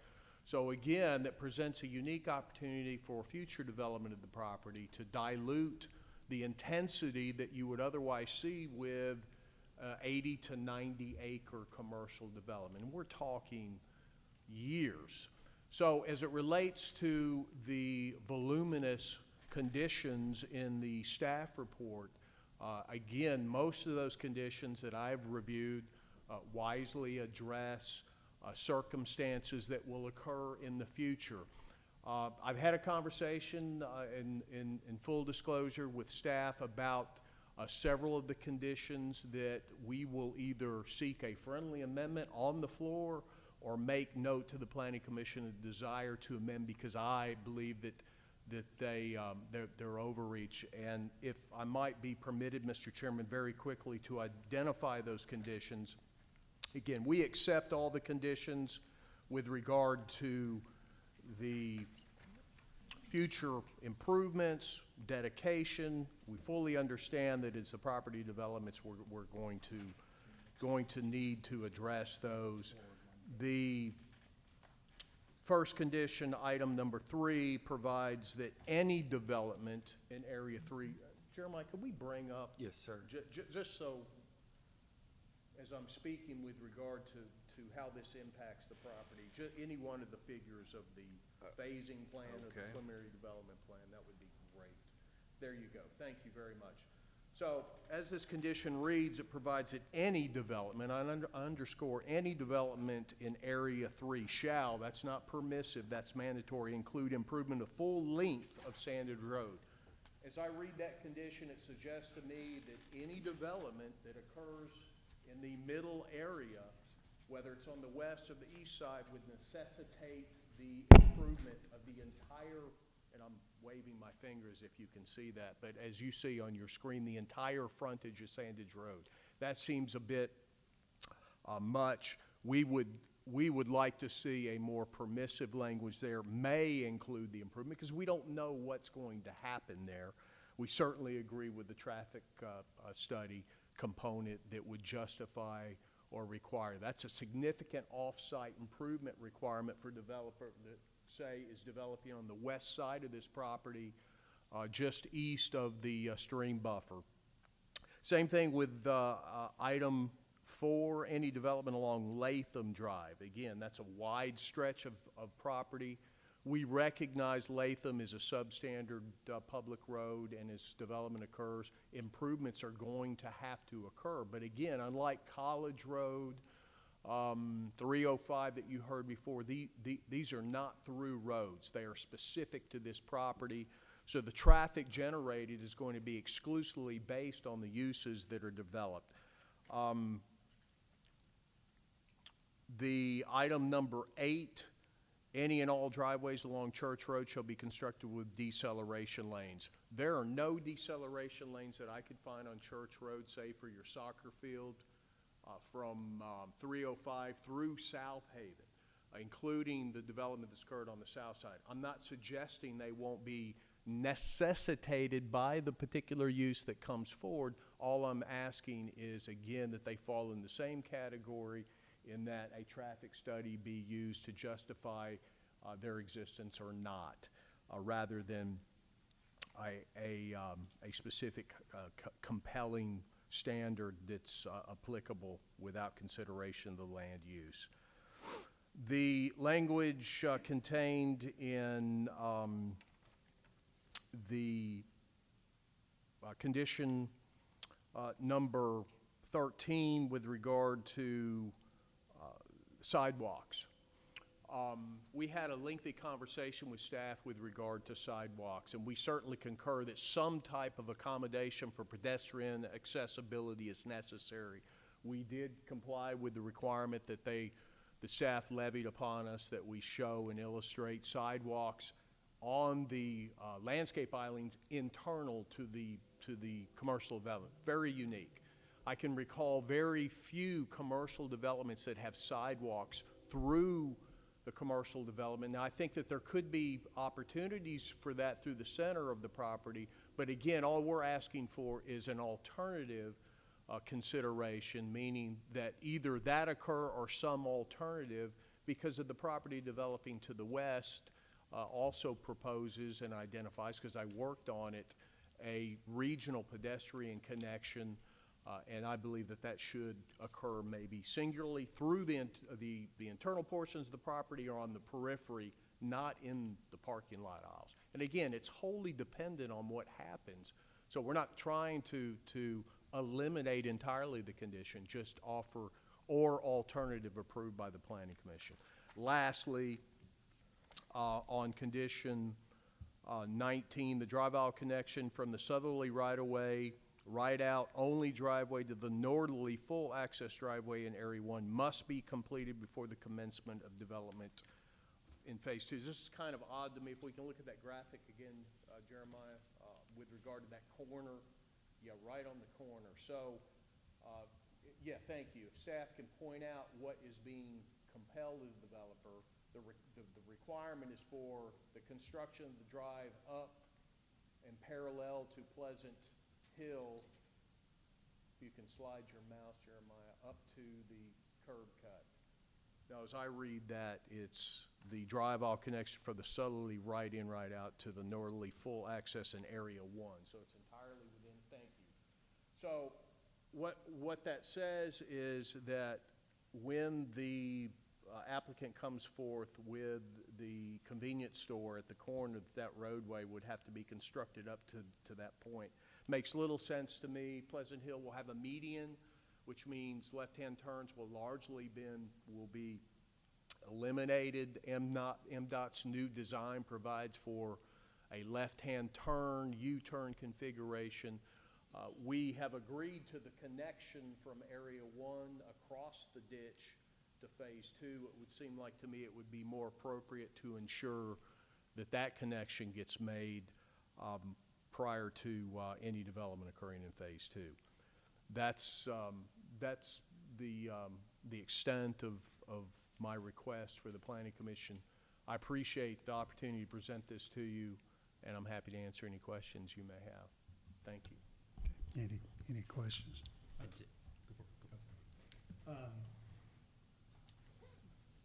just going to throw this out there. Would you like for us to table this and you come back when the language is straightened out? And I appreciate that request. No, sir.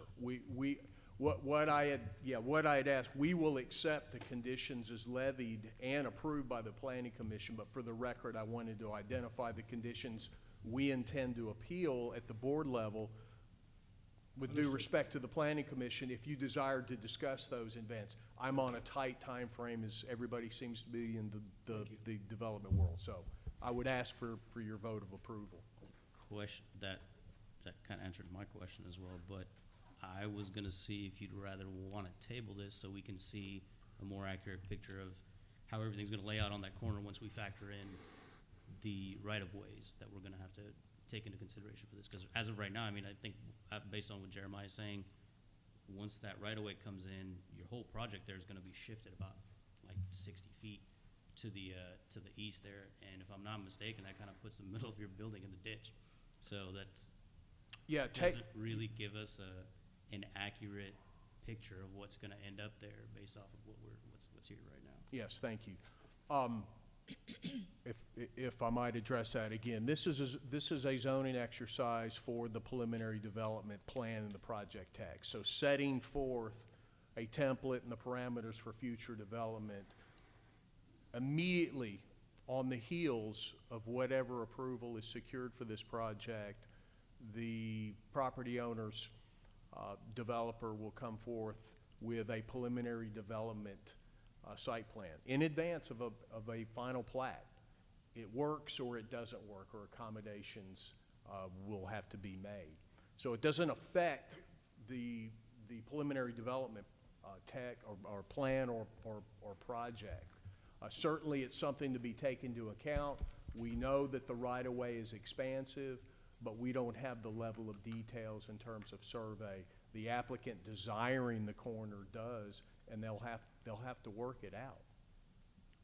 It's just quite a big concern because it pushes all your curb cuts, it pushes all your entrances, and like at this point, everything we're pretty much seeing how it's gonna line up is not how it's gonna be. Yeah. Is that correct? I can't comment until I see it specifically on an engineered document. And again, this is not just for this corner, it's for the entirety of the property. So this very necessary critical step, again, as I noted before, is the price of admission before the property owner can even begin to entertain development on the property. And we need to get through that process. One more question. At some point, the language has, if you're asking us to approve this so that you can then take it to the Board of Aldermen and then discuss or negotiate the changes, all of the changes, you just described it as an exercise, so it's sort of like, hey, you guys approve this so I can go and negotiate with the Board of Aldermen. Everything that's been said is accurate. We're approving something that might change tomorrow, and that's what you're asking us to do, so to speak. Staff is telling us that it is gonna change for sure tomorrow. So, I mean, I would much rather present to the Board of Aldermen something that they can look at that properly reflects what we had the opportunity to review. And yes. Otherwise, then it really is just an exercise. So I'm gonna ask again, would you like to table this until the language and the drawings are accurate? What I would like to do is accept the staff's recommendation for approval with the conditions levied. The conditions are the conditions. I'm simply, again, just noting our concern for a couple of those conditions. And again, it's not a negotiation per se. They are the conditions that were provided to us, to the Planning Commission. We accept those conditions, but in advance of the final approval by the Board of Aldermen, those are the specific conditions that we had concerns. But we do accept them. We accept the responsibility associated with those conditions. I kind of see you saying two different things here. I'm sorry? I kind of see you saying two different things here. Either you accept them or you're gonna work on negotiating them, or? I accept the conditions of approval. Okay. But I wanted to, for the record, echo concerns with those conditions, and I think I accomplished that. Sure. But I did accept the conditions on behalf of the property owner. Sure. Yes. Sure. Okay, any other questions? I don't know, would you, I noticed, our neighbors in South Haven, and I think another store that is being developed down the street from here, they put the pumps on the back of the building. And I think was that done on the site plan approval level, or was that in the PUD, or how was that figured out? Because I noticed Jeremiah said we wanted to minimize the visibility of asphalt from the street and everything like that. That was done in the PUD. So basically, that would be done at this level? Yes, sir. Correct, yeah. That is something that I wanted to add in here as well, that if we do approve this, we make it mandatory that the pumps do go on the back side of the building, and the building gets pushed up to the setback. I see that happening in other parts of the city. I think it looks a lot better. I think it looks really nice, and like Jeremiah pointed out, it's a lot nicer to look at landscaping and a nicer building than it is asphalts and parking lots. So, and I think it would complement the rest of your development here as well. I appreciate the statement, and again, in disclosure, the graphic, the specificity provided in that one area was provided to us by the third-party developer who desires to construct that. So knowing that it would likely change because of the impacts of Pleasant Hill. Yes, thank you. Are they aware that they might not be able to build a gas station there in phase one? Their engineer is reviewing those documents. Again, if the impact is such that it can't be accommodated within the parameters of the setback and the right-of-way, then they'll have to look at other options for the development of property. Because, and I mention that because also in one of the conditions, it says that in phase 2, gas pumps are removed as an approved use, permitted use as well. So if everything shifts over and they see, oh, well, we can't put enough space here for a gas station, they're not gonna be able to just take a chunk out of phase 2, because then that's gonna be, it's not allowed on that section there, And so. we'll have to respond accordingly with regard to the area designation, yes.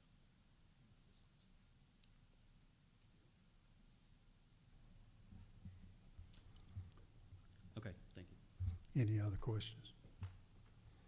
No further questions, and thank you so much. Thank you, Mr. Chairman, I appreciate it. Okay, anyone else here that wishes to speak in favor of the application? Is there anyone here that wishes to speak against the application? Okay. If you will, please come forward and state your name.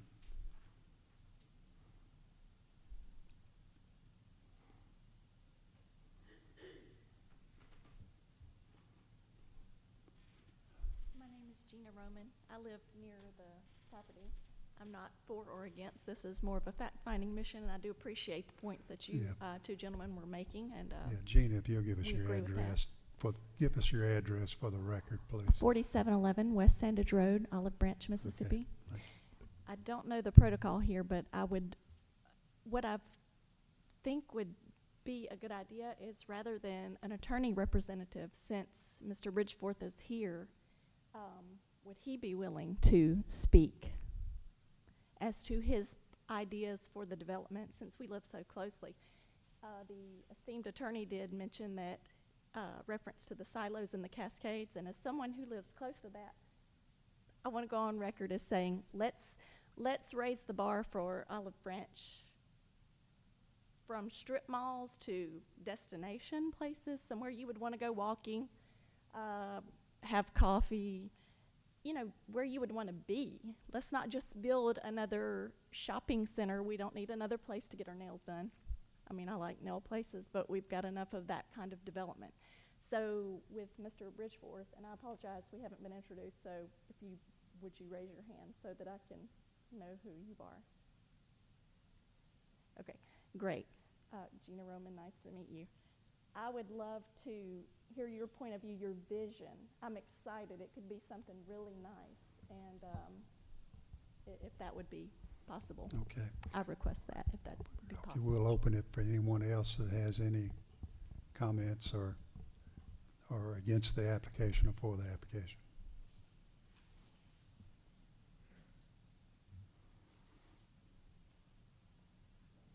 Hey, good evening. Jeremy McCaleb, 4940 Marguerite Circle East, right here in Olive Branch. I'm in the subdivision just south of the property in question. Just concerns with anything coming up on the road.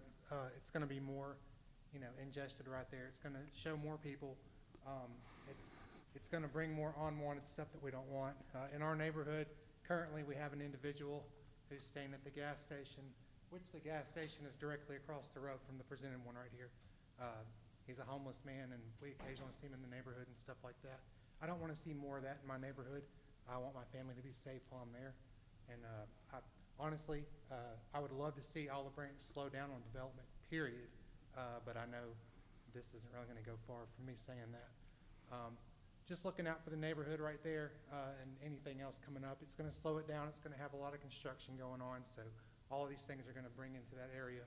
And like you said, it's not just going to be overnight. It's going to be years in the making. So this is going to continue to happen with all this construction and everything going on. Church Road, as it stands right now, if you're coming west on it, coming from Craft Road towards Pleasant Hill right there, I mean, the people coming are coming as fast as they can. And you're going to put something else right there for them to come into dead stops and potentially have more accidents on the road right there. I don't look forward to that at all. So this is just some concerns I wanted to bring up. Thanks. Thank you for your comments. Anyone else wish to speak in favor or against the application?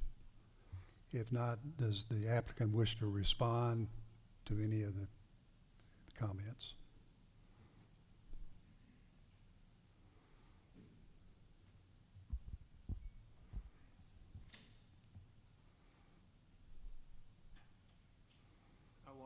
My name's Barry Bridgeforth, and I live at 3865 Bridgeforth Road in the city of Olive Branch now. My office is 3606 right down the road.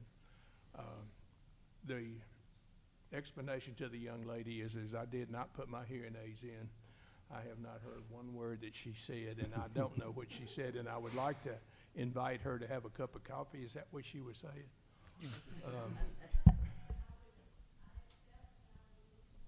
Yes, she would like to have your vision I'd like to of invite- what's going, so. I don't have it at my office, so we're gonna have to go to Donnie's Deli over there. That's great, so y'all can set up a time. But, and to the gentleman's statement, I could hear a little bit of what he was saying, because some different in the tone. But, I'm the reason for us asking Donnie for those things, and it's because of Marguerite Manor is a beautiful subdivision that we did right across the street. And the way Bob Dahlhoff, who was my planner, worded everything that was in it, it was all shell, and it wasn't any May. And it cost me about $1 million. And we lost a total of $3 million on the project. And I want you to know that there's sometimes you need to read how things are worded, and I'm not opposing what they put in there, but sometimes it can get so out of hand as to the planning on these things. We don't know what we're gonna put on this property as of yet. I came to y'all about 2019 and asked for C4 zoning so I could go after a Walmart. We think Walmart is needed in Olive Branch. It's full in Horn Lake, it's full in South Haven, Hernando. We need another Walmart. And we really wanted to go for a Walmart. Well, it hadn't worked out so far. And we're still working on that project. But you know, I'm here just trying to get the little corner fixed, and I'm not a commercial developer. I can't sit here and look at y'all and say, I'm gonna do this, because if it was residential, yes, I could do that, but it's commercial, and I'm just not up to speed on it. And the little changes I wanted on it, we'll address those with the board. There's absolutely no problem, but we really would and desire very much tonight to get this plan approved. Anybody got any questions for me? Any questions? No questions. Thank you so Thank much for y'all. your comments. Thank you. Okay, we will now close the public hearing. Are there any further clarifications or input from the staff? Are there any questions of staff? One question for the staff. Does the entire 92 acres have to be approved in this PUD?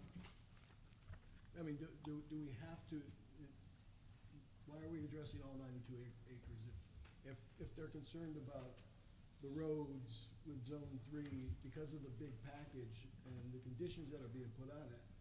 Why not just take the piece out that they want to develop now?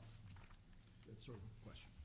When the Board of Aldermen rezoned the property, because initially, as Jeremiah did mention, this was part of Margaret Manor subdivision or plan development. And Mr. Bridgeforth came forward and asked that this particular area be extricated from that Margaret Manor plan development. When the Board of Aldermen was doing that, it put a requirement that no part of this property can be rezoned. You cannot do anything with it unless he replants, if I can put it that way, the entire property. So there is a board order requiring that all of this be done. Okay. Any other questions? Okay, no further questions, and I'll entertain any comments, discussion, or motions from the commissioners.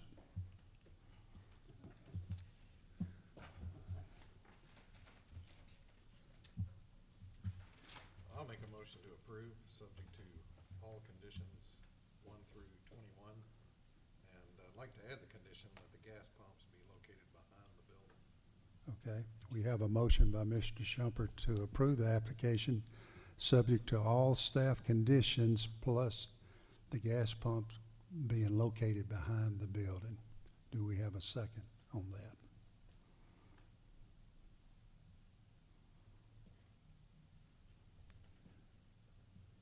Okay, do not have a second, then the motion fails without a second. All right, do we have another motion to be placed? I'll make a motion to table this to next month's hearing if the developers can get the plans updated to show the new setbacks and the right-of-ways and things like that for phase one on the corner. Okay, we have a motion for Mr. Singh to table the application until the information that is needed is received, as stated. Do we have a second on that?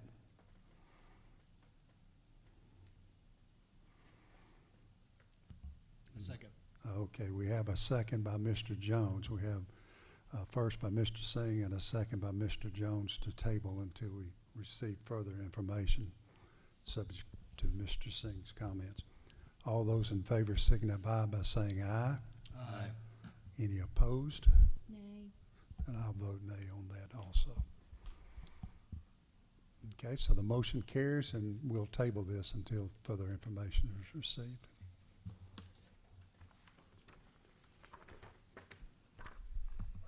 All right, under new business number 2, we have an application for the first revision to the Watts 2 lot subdivision submitted by Robbie Jones, Jones Davis and Associates on behalf of Bobby Watts, property owner. The request is to subdivide existing 8± acre lot 2 into 2 lots. The subject property is zone AR, Agricultural Residential District, and is located at the end of Oak Shadow Lane, just each of the intersection of Oak Shadow Lane and Spring Valley Drive, known as 6750 Oak Shadow Lane. Yes, sir. As you can see on your initial slide, our subject property is 8 acres in size. It is Lot 2 of the Watts 2-lot subdivision, and you can see our location. We're south of the Pleasant Hill Estates subdivision, and the property is only accessible up through Spring Valley Drive. It has no access currently back up to the subdivision I mentioned to the north. You can see Church Road located here, Craft Road and College Road, and then this is Pleasant Hill and Sandage. So we're kind of right in the middle of that square formed by those 4 roadways. This shows you a close-up of the property. Again, 8-acre Lot 2 of the Watts 2-lot subdivision. And what the application that you have is a proposal to take Lot 2 and subdivide it further to create a new Lot 3 as shown. And the original Watts subdivision was approved back in 2014, and back at that same year you had homes that were built on Lots 1 as well as Lot 2. So again, the purpose here is to take this Lot 2, divide it further to create a new Lot 3 for yet another home. So this property was also part of our 2021 annexation area. It is zoned AR, agricultural residential. It is served by Olive Branch Gas and Water Utilities, and with the annexation, it's part of the plan of services to provide central sewer to the property. That's currently not part of the project, and so in the interim, if you were to build a home on lot number 3 without the sewer being there available, you would have to do a septic system or on-site sewage disposal system. And so that would require, rather than a 1-acre lot being proposed as number 3, it would have to be increased to 1.5 acres in size. So that's one of the recommended conditions of approval. And just before the meeting tonight, I did receive a revised application from the applicant that does show that Lot 2 being 1.5 acres in size. And over here on the left is the Watts 2-lot subdivision as it was approved and recorded under the DeSoto Board of Supervisors back in 2014. And here is the current application showing the carve-out for the new lot, which again would be increased from 1 acre as shown here to 1.5 acres by increasing that boundary a little bit up there to the north. One of the major issues with this proposal has to do with access. As I mentioned, the only access that we have is through Spring Valley Drive, and that's through the Spring Hill and Spring Hill North subdivisions. And currently, within that yellow line of those subdivisions, and also including the 2 lots that are existing in the Watts subdivision, we have 44 homes that have a single means of ingress and egress. And I know this came up a month or 2 ago back with another property that we looked at on Malone Road, and we talked about how big of an issue is this, because we have a national fire code that the city has adopted that basically says once you get to 30 lots, you're supposed to have 2 ways in and out of every subdivision. So in this particular case, you can see there's a ditch that kind of runs through right here diagonally through the property, and I understand through our city engineer, who at one point was our county engineer, that there was a washout of that road several years back, and fortunately the county did have the ability and the materials on hand to do an emergency repair, but there was a time period for about a day when nobody could get in or out of that subdivision. So we have had a situation in this particular case where those emergency access provisions, would have been useful. Now, we do have a provision here that does talk about our fire code official, and this is within the National Fire Code that the city's adopted, that our fire code official can basically grant an exemption from this maximum of 30, provided that a future development will provide an additional access road. And again, that's based upon his determination. And so in this particular case, he has made that determination that he could see the potential for a road to be punched through. The owner, Mr. Watts, does own the 12 acres that's adjacent to the property. So in theory, when that developed, this road could be punched through further through the existing subdivision and back here. And then we do have this Cherry Tree Road right-of-way that's in the subdivision to the north that could provide a potential future second access. And there's only about 300 feet that's separating the end of the Watts property with this one. So that's reflected in our conditions of approval. This just shows you a close-up of that property. It makes it a little bit more clear. If you noticed on the subdivision plat, there was a 25-foot wide ingress-egress easement that was to provide driveway access to proposed Lot 3. And then this property, the 12 acres that I mentioned, it kind of has a panhandle shape down here along the southern part. So it's about another 40 feet there. So if you added these two together, you'd have about a 45-foot right-of-way, and you can see how that aligns with Oak Shadow Drive.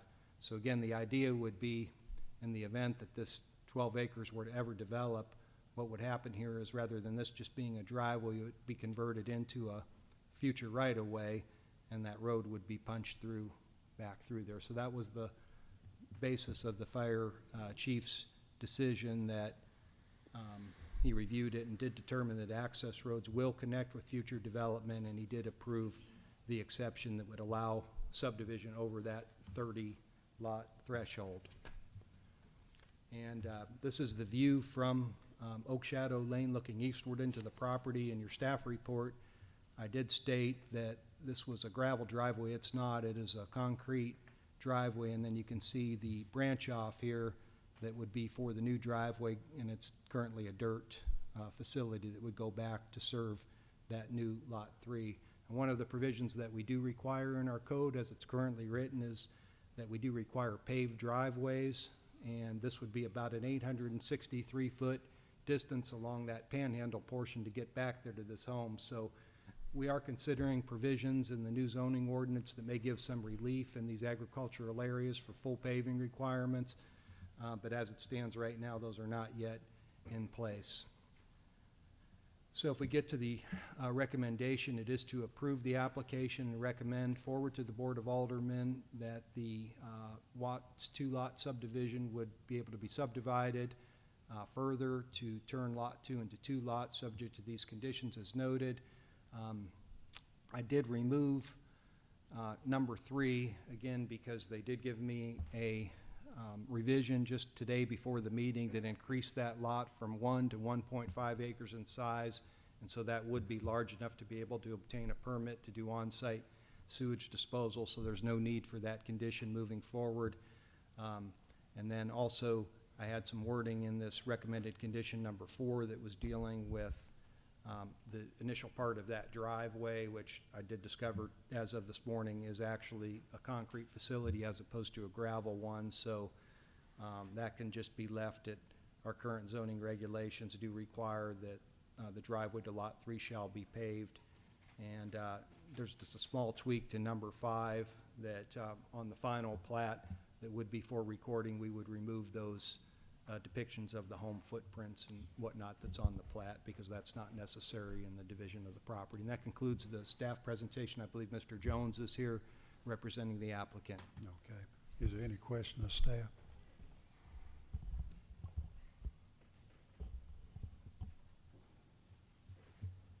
Chairman, Robbie Jones, 8849 Center Street.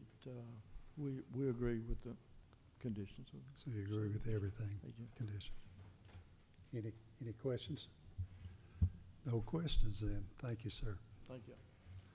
All right, is there anyone here wish to speak in favor of this application? Is there anyone wish to speak against the application? And I don't see anyone coming forward, so we will now just close the public hearing. Are there any further clarifications, input from staff? I guess not. I'll now entertain any comments, discussion, or motions from the commissioners.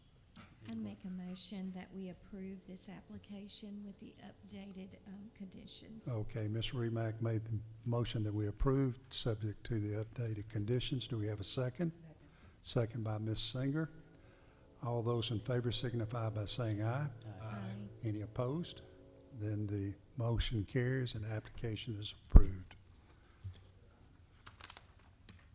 All right, the next one is an application for the final plat for the neighborhood at Bell Point, Section B, submitted by Joe Frank Lauderdale on behalf of property owners Witten Heirs LLC.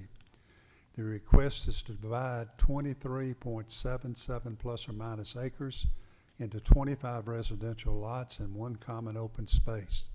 The subject property is on PUD Planned Unit Development and is located on the north of Summer Point Drive, east of East Point Drive, and will connect the 2 sections of Malone Road to the north and south. That's the staff presentation.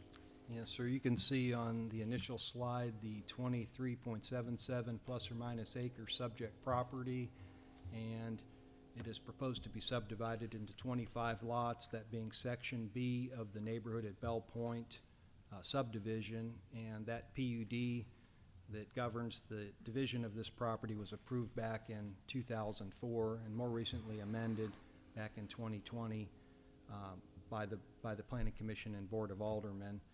We did approve the preliminary plat for sections A and B back in January of 2021, and the final plat for Section A was approved in September of that year, and it was recorded in October of 2021. And so one of the main differences here between Section A, which is located to the south, is that in Section B, it'll complete the segment of Malone Road that will connect Malone all the way from Nail down to Church. That was the missing segment. It also expand some of the roads coming from South Haven. This is Winter Point Drive, and this is Summer Point Drive extension that would go back into the neighborhood at Bell Point property for future phases. Section B also has a traffic circle in it. You may recall in our Section A, we have a traffic circle down here at Spring Point Drive. This would be the second one, and those are both intended as ways to slow traffic calming measures down that stretch of Malone Road. This shows you the boundary line between Section A. We have Church down here, and you can see Section A at this point in time is built out with all of the homes, and then Section B is the next section to the north, and that's what's depicted over here on the plat drawing. So a couple things I wanted to show you from Section A that will continue into Section B. We have a 8-foot wide pedestrian trail. This would be the start of our city's trail system from its western boundary that runs up along the east side of Malone Road, and that would continue northward into Section B.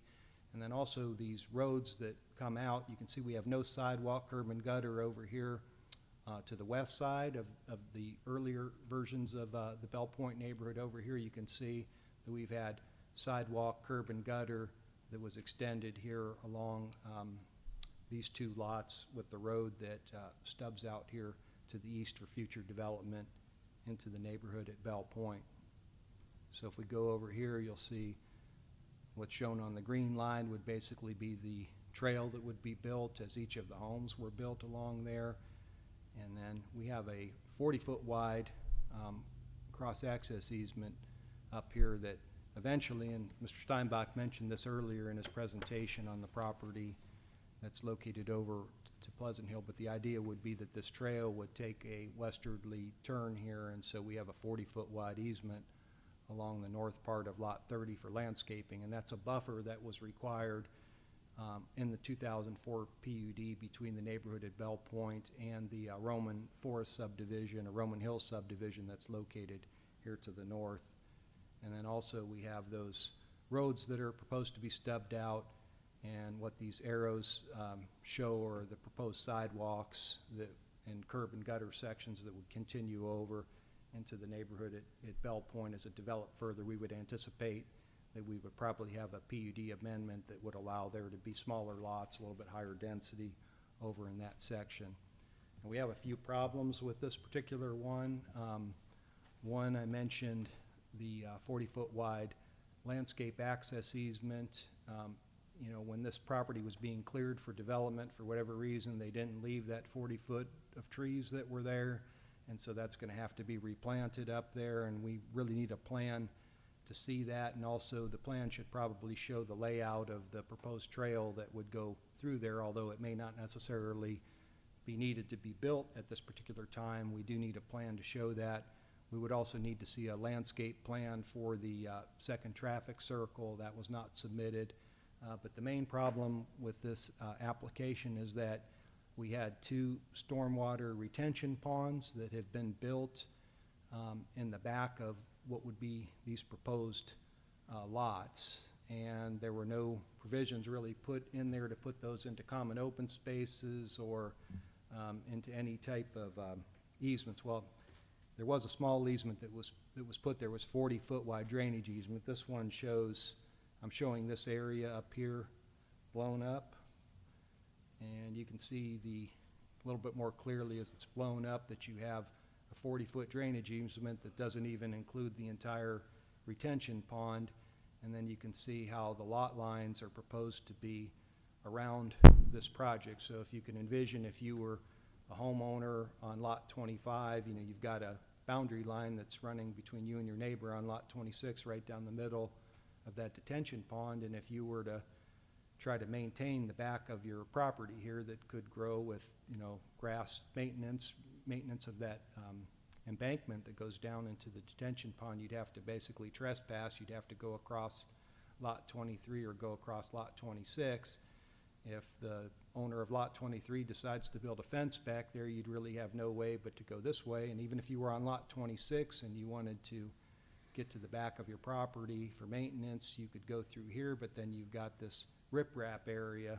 So you've essentially created kind of these landlocked areas, so to speak. Unless you were to go by, you know, a boat or something with your mowing equipment, you would have a hard time doing that. So that's just not really an acceptable way to proceed forward. So we do have a recommended motion in this particular case to table this item, and I have discussed this with the applicant, Mr. Lauderdale, and he's amenable to the item being tabled because this is something that we're going to have to go back to the drawing board and figure out how to do this. You just can't proceed to a final plat with something like this out there without being proper provisions to put these in common open spaces or figuring out how you're going to access them for maintenance and whether they should go to the association. Number 2 deals with plan to replant that 40-foot wide landscape area, and also showing the 8-foot wide pedestrian trail extended eastward across the rear of the lot, and then also a landscape plan for the traffic circle. There's some additional conditions that we can talk about again, assuming the item's tabled and we move on to the next meeting with it. That concludes the staff presentation. Okay. So I believe now if we have a motion to table the application, we can do so at this time.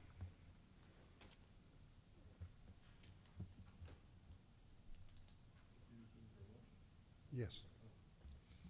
Make a motion to table this application for section B Have a motion by Mr. Jones to table the application. Do we have a second? Second. Have a second by Ms. Remack. All those in favor signify by saying aye.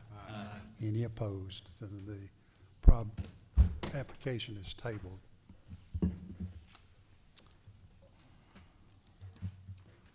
All right. The fourth application is an application for a final plat for Noble Gardens subdivision submitted by Brad Noble, Noble Storage LLC, on behalf of property owner Olive Branch Manufacturing Company, Inc. The request is to divide 7.43 plus or minus acres into 2 commercial lots. The subject property is owned C2 Highway Commercial District and is located just east of the intersection of Chateau Drive and French Fort Drive and runs along Highway 78. Thank you, Mr. Chairman. Just some background on the property. Well, the final plat would consist of 2 commercial lots, which I've tried to outline here. Lot 1 being 4.1 acres and Lot 2 being 3.3 acres. This property was annexed in the city in 1996. It is currently vacant and has been vacant up until this point. An associated conditional use permit for a potential mini storage facility is proposed on Lot 1. That will be heard by the Board of Zoning Adjustment this Thursday. However, before any development can occur on the site, the property has to first be platted before a building permit can be issued. Going into our analysis, like I said, Lot 1 is 4.1 acres and Lot 2 is 3.3 acres. It is zoned C2 Highway Commercial. The lots meet the bulk regulations of the C2 district. And of those bulk regulations, it has that no side yard setbacks are required. However, the applicant has provided a 10-foot side yard setback on Lot 2 on the western portion that abuts the Chateau Ridge subdivision to the west. Water and gas are readily available, and the city engineer has verified this. Sewer will need to be extended from the French Fort Drive and Chateau Drive intersection to this site, and that would be the responsibility of the developer. Both lots have frontage both on Highway 78 and Chateau Drive. However, the lots can really only be accessed from Chateau Drive. This yellow dot represents not only the dividing line between the 2 lots, but there's also proposed a 30-foot cross-access easement between the 2 lots, and I'll get more into that on the conditions as well, because I had a condition in there regarding that. Infrastructure guarantees are applicable in regards to the sewer being extended, plus the curb, gutter, and sidewalks that are being constructed along the frontage of the 2 lots along Chateau Drive. There are no variances, deviations, or waivers necessary that staff sees with this development. The recommended motion is to approve the final plat based on the following conditions. There was the originally submitted plat did not have that cross-access easement, and just in my conditions, I forgot to remove that condition since they had already provided it in an updated plat submittal. So it would be 6 conditions rather than 7. The only one I wanted to discuss is just the developer shall construct curb and gutter and sidewalks along the frontage on Chateau Drive. And if there are no, I don't think I have any other things to discuss, so that concludes my staff report. Okay, any questions of staff? All right, no questions, and we will now open the public hearing. Is the applicant here wish to speak and represent the application?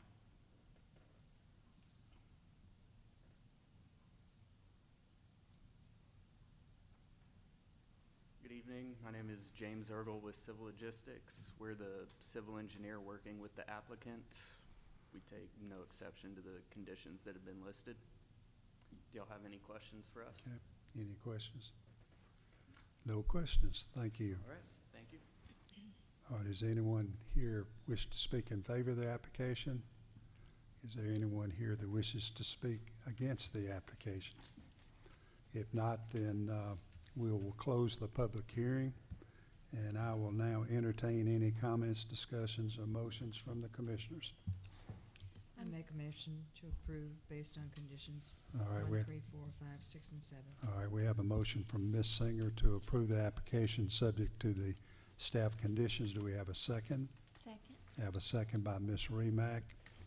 Any other discussion? All those in favor signify by saying aye. Aye. Any opposed? Then the motion carries and the application is approved. Thank you so much. All right, other business, zoning update discussion. We'll let you talk an hour if you want to. Mr. Chairman, no zoning updates for today. Okay. I did provide in your packet, I think, a couple of weeks ago, for your review. Following a discussion with the mayor, he will want that you have a public working session on this. So, we're gonna put this online next meeting. If, the public wants to comment, any comments they may have, we take that into advisement, and then in October, you know, you can provide some direction to staff based on those comments, and then we can make any revisions and bring them back to you in November for the vote. Okay, thank you. I will now entertain a motion to adjourn. So moved. All right, we got a motion by Mr. Jones. We have a second. We have a second by Mr. Singh. All those in favor, say aye. Aye. Any opposed? Then we are adjourned.